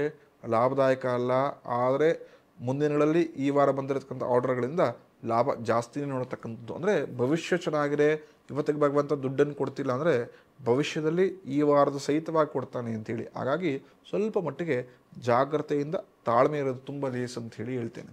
ಈ ವಾರ ಲಕ್ಷ್ಮಿ ಆರಾಧನೆ ಮಾಡಿ, ಖಂಡಿತವಾಗಿಯೂ ಲಕ್ಷ್ಮಿ ಸ್ಥಿರವಾಗಿ ನಿಮ್ಮ ಜೊತೆ ನೆಲೆಸಿರ್ತಾಳೆ ಅಂತೆ. ನಿಮ್ಮ ಅದೃಷ್ಟ ಸಂಖ್ಯೆ 6. ಮುಂದಿನ ರಾಶಿ ಮೀನರಾಶಿ. ಈ ಮೀನರಾಶಿಯವರಿಗೆ ಗೊತ್ತೋ ಗೊತ್ತಿಲ್ಲದೋ ಹೇಗೆ ಅನ್ನಿಸ್ಬಿಟ್ಟಿದೆ ಅಂತ ಹೇಳಿದ್ರೆ, ಸಾಲದ ಸುಳಿಯಲ್ಲಿ ಸಿಗಾಕೊಂಡ್ಬಿಟ್ಟಿದ್ದೀನಿ, ಯಾವಾಗ ಈ ಸಾಲದ ಸುಳಿಯಿಂದ ಹಿಂದೆ ಬರ್ತೀನಿ ಅಂತ ತುಂಬ ಜನಕ್ಕೊಂದು ಅನುಮಾನ ಪ್ರಾರಂಭವಾಗಿದೆ. ಜೊತೆಗೆ ದುಡಿದು ಸಾಕಾಗ್ಬಿಟ್ಟಿದೆ, ಬರತಕ್ಕಂಥ ಅಷ್ಟು ಅಮೌಂಟು ಸಾಲಕ್ಕೆ ನಾನು ಆಗ್ತಾ ಇದ್ದೀನಿ, ನನಗೇನು ಪ್ರತಿ ವಾರ ಇದೇ ಹಣೆ ಬರ ಆಗಿಬಿಟ್ಟಿದೆಯಾ, ಪ್ರತಿ ವಾರದ ನನಗಿದೇ ಖರ್ಚು ವೆಚ್ಚಗಳನ್ನು ಕಳೆದು ಭವಿಷ್ಯಕ್ಕೆ ಏನಾರ ಕೂಡಿಟ್ಟರೆ ಅಮೌಂಟೇನನ್ನು ಇಟ್ಟಿದ್ದೀನಿ ಅಂದರೆ ಏನೂ ಇಲ್ಲ, ಶೂನ್ಯವಾಗಿದೆ. ಅಭಿವೃದ್ಧಿ ಹೇಗೆ ಅಂತೇಳಿ ತುಂಬ ಜನಕ್ಕೆ ಒಂಥರ ಆಲೋಚನೆ, ದುಗುಡ, ಒಂಥರ ಏನೋ ಮನಸ್ಸಿಗೆ ಕಳವಳ ಎಲ್ಲ ಇರುತ್ತೆ. ಅಷ್ಟೂ ಕೂಡ ದೂರವಾಗಲಿ. ಈ ವಾರ ನಿಮ್ಮ ಸಾಲಬಾಧೆಯನ್ನು ತೀರಿಸ್ಕೊಳ್ಳೋಕ್ಕೆ ಒಂದಷ್ಟು ಮಾರ್ಗಗಳನ್ನು ನಿಮ್ಮ ಕೈಯಾರ ನೀವೇ ಕಂಡುಕೊಳ್ತಾ ಹೋಗ್ತೀರಾ. ಹೊಸ ಪರೀಕ್ಷೆಯಿಂದನೋ ಅಥವಾ ಹೊಸ ಒಂದಷ್ಟು ಪ್ರಯತ್ನಗಳಿಂದನೋ ನಿಮ್ಮ ಸಾಲಬಾಧೆ ನಿವಾರಣೆಗೆ ನೀವೇ ಮಾರ್ಗವನ್ನು ಕಂಡುಕೊಳ್ತೀರಾ ಅಂಥೇಳಿ. ಪ್ರಮುಖವಾಗಿ ಯಾರು ಮನೆಯನ್ನು ಕಟ್ಟಬೇಕು ಅಂದ್ಕೊಂಡಿದ್ದೀರಾ ಅಥವಾ ಒಂದು ಒಳ್ಳೆ ಸೈಟ್ನ ಪರ್ಚೇಸ್ ಮಾಡಬೇಕು, ಲೋನಿಗೆ ಅಪ್ಲೈ ಮಾಡಿದ್ದೆ ಗುರುಗಳೇ, ಏನೋ ಲೋನೇ ಸಿಗ್ತಾ ಇಲ್ಲ, ಒಂದಷ್ಟು ಎನ್ಕ್ವೈರಿಗಳು, ಒಂದಷ್ಟು ಸಮಸ್ಯೆಗಳು ಅಂತೇಳಿ ಅದನ್ನು ಪೋಸ್ಟ್ಪೋನ್ ಆಗಿ ತುಂಬ ಮುಂದೂಡ್ತಾ ಇದೆ, ಏನನ್ನು ಮಾಡಬೇಕು ಅಂತಲೇ ಗೊತ್ತಾಗ್ತಿಲ್ಲ ಅಂತ ನಿಮ್ಮ ಮನಸ್ಸಲ್ಲಿ ನೋಡಿದರೆ ಖಂಡಿತವಾಗಿಯೂ ಅದನ್ನೆಲ್ಲವೂ ಕೂಡ ಸ್ವಲ್ಪ ದೂರ ಇಡಿ. ಈ ವಾರ ನಿಮಗೆ ಲೋನ್ಗಳು ಖಂಡಿತವಾಗತ್ತೆ. ನಿಮಗೆ ಯಾವ ಅಮೌಂಟ್ ಅಂತ ಎಕ್ಸ್ಪೆಕ್ಟೇಷನ್ ಮಾಡಿದ್ದೀರಾ ಅದಕ್ಕಿಂತ ಕೊಂಚ ಮಟ್ಟಿಗೆ ಲಾಭವೇ ಜಾಸ್ತಿ ಅಮೌಂಟ್ ನಿಮಗೆ ಸಾಲ ಪಡೆಯತಕ್ಕಂಥದ್ದು. ಅದರಿಂದ ಒಳ್ಳೆ ಸೂರನ್ನು ಕಟ್ಟಿಕೊಳ್ಳಿ, ಖಂಡಿತವಾಗಿಯೂ ನೆಮ್ಮದಿಯ ಜೀವನವನ್ನು ನಡೆಸ್ಕೊಳ್ತಕ್ಕಂಥದ್ದು ಅಂತ. ಪ್ರಮುಖವಾಗಿ ಈ ವಾರ ನಾನು ಶೇರು ಮಾರ್ಕೆಟಲ್ಲಿ ಇನ್ವೆಸ್ಟ್ ಮಾಡ್ತೀನಿ, ಅಥವಾ ಹೊಸ ಬಿಸ್ನೆಸ್ ನಾನು ಒಬ್ಬನೇ ಮಾಡಬೇಕು ಅಂತಿದ್ದೀನಿ, ಅಥವಾ ನನಗೊಬ್ಬ ಪ್ರಾಣ ಸ್ನೇಹಿತ ಇದ್ದಾನೆ ಅವನ ಜೊತೆ ಡಿಸ್ಕಸ್ ಮಾಡಿ ಪಾರ್ಟ್ನರ್ಶಿಪಲ್ಲಿ ಬಿಸ್ನೆಸ್ ಮಾಡ್ತಿದ್ದೀನಿ ಅಂದರೆ ಖಂಡಿತ ಬೇಡ. ಈ ವಾರ ಲಾಭದಾಯಕ ವಾರ ಅಲ್ಲ. ಗೊತ್ತಿಲ್ಲದೋ ಈ ವಾರ ಹೊಸ ಬಿಸ್ನೆಸ್ಗೆ ಏನಾದ್ರು ಇನ್ವೆಸ್ಟ್ ಮಾಡಿದ್ರೆ ನೀವು ಲಾಭ ಇರಲಿ, ಇನ್ವೆಸ್ಟ್ ಮಾಡಿರೋ ಅಮೌಂಟನ್ನೇ ಕಳ್ಕೊಂಡ್ಬಿಡ್ತೀರಾ ಅಂಥೇಳಿ. ಹಾಗಾಗಿ ಕೊಂಚ ಮಟ್ಟಿಗೆ ಜಾಗ್ರತೆಯಿಂದ ಯೋಚನೆ ಮಾಡಿ ಇನ್ವೆಸ್ಟ್ ಮಾಡೋದು ತುಂಬ ಸೂಕ್ತ. ಮತ್ತು ಪಾರ್ಟ್ನರ್ಶಿಪ್ಪಿಗೆ ಈ ವಾರ ಸೂಕ್ತವಲ್ಲ ಅಂತ ತಿಳಿದಿರಲಿ. ಗೊತ್ತಿಲ್ಲದೋ ಪಾರ್ಟ್ನರ್ಶಿಪ್ಗೆ ಏನಾರು ಹೋದ್ರಿ ಇರತಕ್ಕಂಥ ಆ ಸ್ನೇಹವನ್ನು ಕಳ್ಕೊಳ್ತೀರಾ. ಈ ವಾರ ನಿಮಗೆ ಶತ್ರುಗಳು ಜಾಸ್ತಿ ಆಗ್ತಾ ಹೋಗಿರ್ತಾರೆ. ಜೊತೆಗೆ ಕುಟುಂಬದಲ್ಲಿ ಬಂಧುಗಳೊಂದಿಗೆ ಕೊಂಚ ಮಟ್ಟಿಗೆ ಕಿರಿಕಿರಿಯ ವಾರವಾಗಿರುತ್ತೆ. ನಿಮಗೆ ಆತ್ಮೀಯ ಸ್ನೇಹಿತರು ನಿಮ್ಮ ಬಗ್ಗೆ ಈ ವಾರ ತಪ್ಪು ತಿಳ್ಕೊಳ್ತಾರೆ.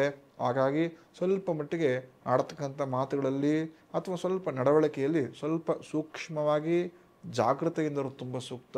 ಇಲ್ಲಾಂದರೆ ಮನಸ್ಸಿಗೇನೋ ಕಳವಳವನ್ನು ನಿಮ್ಮ ಕೈಯಾರ ನೀವೇ ಕಂಡುಕೊಳ್ತೀರಾ. ಜೊತೆಗೆ ಗೊಂದಲದ ಗೂಡಾಗಿ ಮಾಡಿಕೊಳ್ತೀರ. ಹಾಗಾಗಿ ಸ್ವಲ್ಪ ಮಟ್ಟಿಗೆ ಕ್ಷೇಮವಾಗಿರೋದು ತುಂಬ ಸೂಕ್ತ.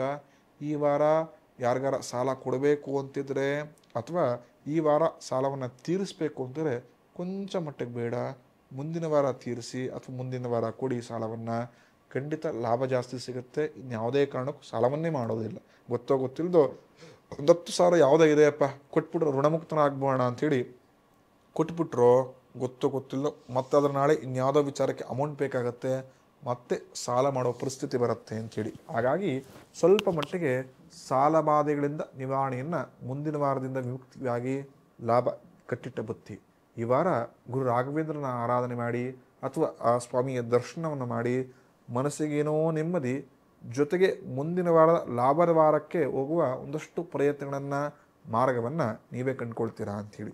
ನಿಮ್ಮ ಅದೃಷ್ಟ ಸಂಖ್ಯೆ 5. ಪ್ರತಿಯೊಬ್ಬ ವ್ಯಕ್ತಿಯು ಕೂಡ ಸಮಸ್ಯೆ ಇದ್ದಿದ್ದೆ. ತುಂಬ ಜನ ಹೇಳ್ತಾರೆ, ಗುರುಗಳೇ ನನ್ನ ಜೀವನವೇ ಸಮಸ್ಯೆ ಆಗಿಬಿಟ್ಟಿದೆ, ಬದುಕಕ್ಕೆ ಏನೋ ಇಂಟ್ರೆಸ್ಟ್ ಇಲ್ಲ ಅಂತ. ಲಾಸ್ಟು ವಿಡಿಯೋದಲ್ಲೊಬ್ಬರು ಕಮೆಂಟ್ ಮಾಡಿದರು, ನನಗೆ ಜೀವನದಲ್ಲಿ ಬದುಕೋಕ್ಕೆ ಆಸಕ್ತಿನೇ ಕಮ್ಮಿ ಆಗ್ತಾ ಬರ್ತಿದೆ, ಒಂದಲ್ಲ ಒಂದು ಸಮಸ್ಯೆ ನನ್ನ ಬಾಧಿಸ್ತಾ ಇದೆ, ನನ್ನ ಜೊತೆ ಇದ್ದಿದ್ದ ಸ್ನೇಹಿತರಾಗಿರ್ಬೋದು, ಇಂಟ್ರೆಸ್ಟ್ ಆಗಿರ್ಬೋದು, ಎಲ್ಲವೂ ಕೂಡ ನೆಮ್ಮದಿಯಾಗಿದ್ದಾರೆ. ಭಗವಂತ ನಂಗೆ ನೆಮ್ಮದಿಯೂ ಕೊಟ್ಟಿಲ್ಲ, ಒಳ್ಳೆ ಆರೋಗ್ಯವನ್ನು ಕೊಟ್ಟಿಲ್ಲ, ಜೊತೆಗೆ ಒಳ್ಳೆ ಹಣಕಾಸನ್ನು ಕೊಟ್ಟಿಲ್ಲ, ಯಾಕಕ್ಕಾಗಿ ಬದುಕಬೇಕು ಅಂತ ತುಂಬ ಡಿಪ್ರೆಷನ್ಗೆ ಹೋಗಿದ್ರು. ಹೇಳೋ ವಿಚಾರ ಏನಂದರೆ, ಭಗವಂತ ಕೊಟ್ಟಿರತಕ್ಕಂಥ ಸಮಯ ಯಾವುದೂ ಕೂಡ ಆಗೇ ಇರೋದಿಲ್ಲ. ಕೃಷ್ಣ ತುಂಬ ಚೆನ್ನಾಗಿ ಹೇಳ್ತಾನೆ, ಈಗಿರುವ ಸಮಯ ಯಾವುದೂ ಕೂಡ ಶಾಶ್ವತ ಅಲ್ಲ. ಈ ಸಮಯದಲ್ಲಿರತಕ್ಕಂಥ ದುಃಖವೂ ಶಾಶ್ವತವಲ್ಲ, ಈಗಿರತಕ್ಕಂಥ ಸಮಯದಲ್ಲಿರತಕ್ಕಂಥ ಸಂಭ್ರಮವೂ ಶಾಶ್ವತವಲ್ಲ. ಈ ಸಮಯದಲ್ಲಿ ಕಳೆದುಕೊಂಡ ಯಾವ ವಸ್ತು ಕೂಡ ಶಾಶ್ವತ ಅಲ್ಲ. ಅಂದರೆ ಸಮಯ ಕಳೆದೋಗುತ್ತೆ ಅಂತ. ಇದು ನೀವು ಖುಷಿಯಾಗಿದ್ರೆ 5 ನಿಮಿಷ ಆ ಖುಷಿ ಹೋಗುತ್ತೆ, ದುಃಖವಾಗಿದ್ರೆ 5 ನಿಮಿಷ ದುಃಖ ಕರಗೋಗುತ್ತೆ. ಹಾಗಾಗಿ ಮಾಡತಕ್ಕಂಥ ಕೆಲಸದಲ್ಲಿ ಶ್ರದ್ಧೆ ಇರಿ. ನೀವು ಮಾಡತಕ್ಕಂಥ ಕೃತಿಯ ಮೇಲೆ, ಅಂದರೆ ನೀವೇನು ನಡ್ಕೊಳ್ತೀರಾ, ಏನು ದಾನ ಧರ್ಮವನ್ನು ಮಾಡ್ತಿರೋ, ಖಂಡಿತವಾಗಿಯೂ ಈ ಕಲಿಯುಗದಲ್ಲಿ ದಾನ ಧರ್ಮಕ್ಕೆ ಪ್ರಮುಖವಾಗಿ ನಿಮ್ಮಯ ಒಳ್ಳೆಯ ಕರ್ಮಕ್ಕೆ ಫಲ ಕಟ್ಟಿಟ್ಟ ಬುತ್ತಿ ಅಂತೇಳಿ. ಹಾಗಾಗಿ ನಿಮ್ಮ ಕೆಲಸವನ್ನು ನೀವು ಮಾಡಿ, ಫಲಾನುಫಲ ಖಂಡಿತವಾಗಿಯೂ ಆ ಭಗವಂತ ನಿಮಗೆ ಎಷ್ಟು ಕೊಡಬೇಕು ಅಷ್ಟು ಕೊಟ್ಟೇ ಕೊಡ್ತಾನೆ ಅಂತೇಳಿ. ಭಗವಂತ ಎಲ್ಲರೂ ಕೂಡ ಒಳ್ಳೆಯದನ್ನೇ ಮಾಡಲಿ. ಶುಭಮಸ್ತು. ನಮ್ಮ ಕನ್ನಡ ಫೇಸ್ಬುಕ್ ಪೇಜ್ನ ಲೈಕ್ ಮಾಡಿ, ಯೂಟ್ಯೂಬ್ ಚಾನೆಲ್ನ ಸಬ್ಸ್ಕ್ರೈಬ್ ಮಾಡಿ. For more updates click on the bell icon. ನಮ್ಮ ಕನ್ನಡ ಡಿಜಿಟಲ್ ಮೀಡಿಯಾ.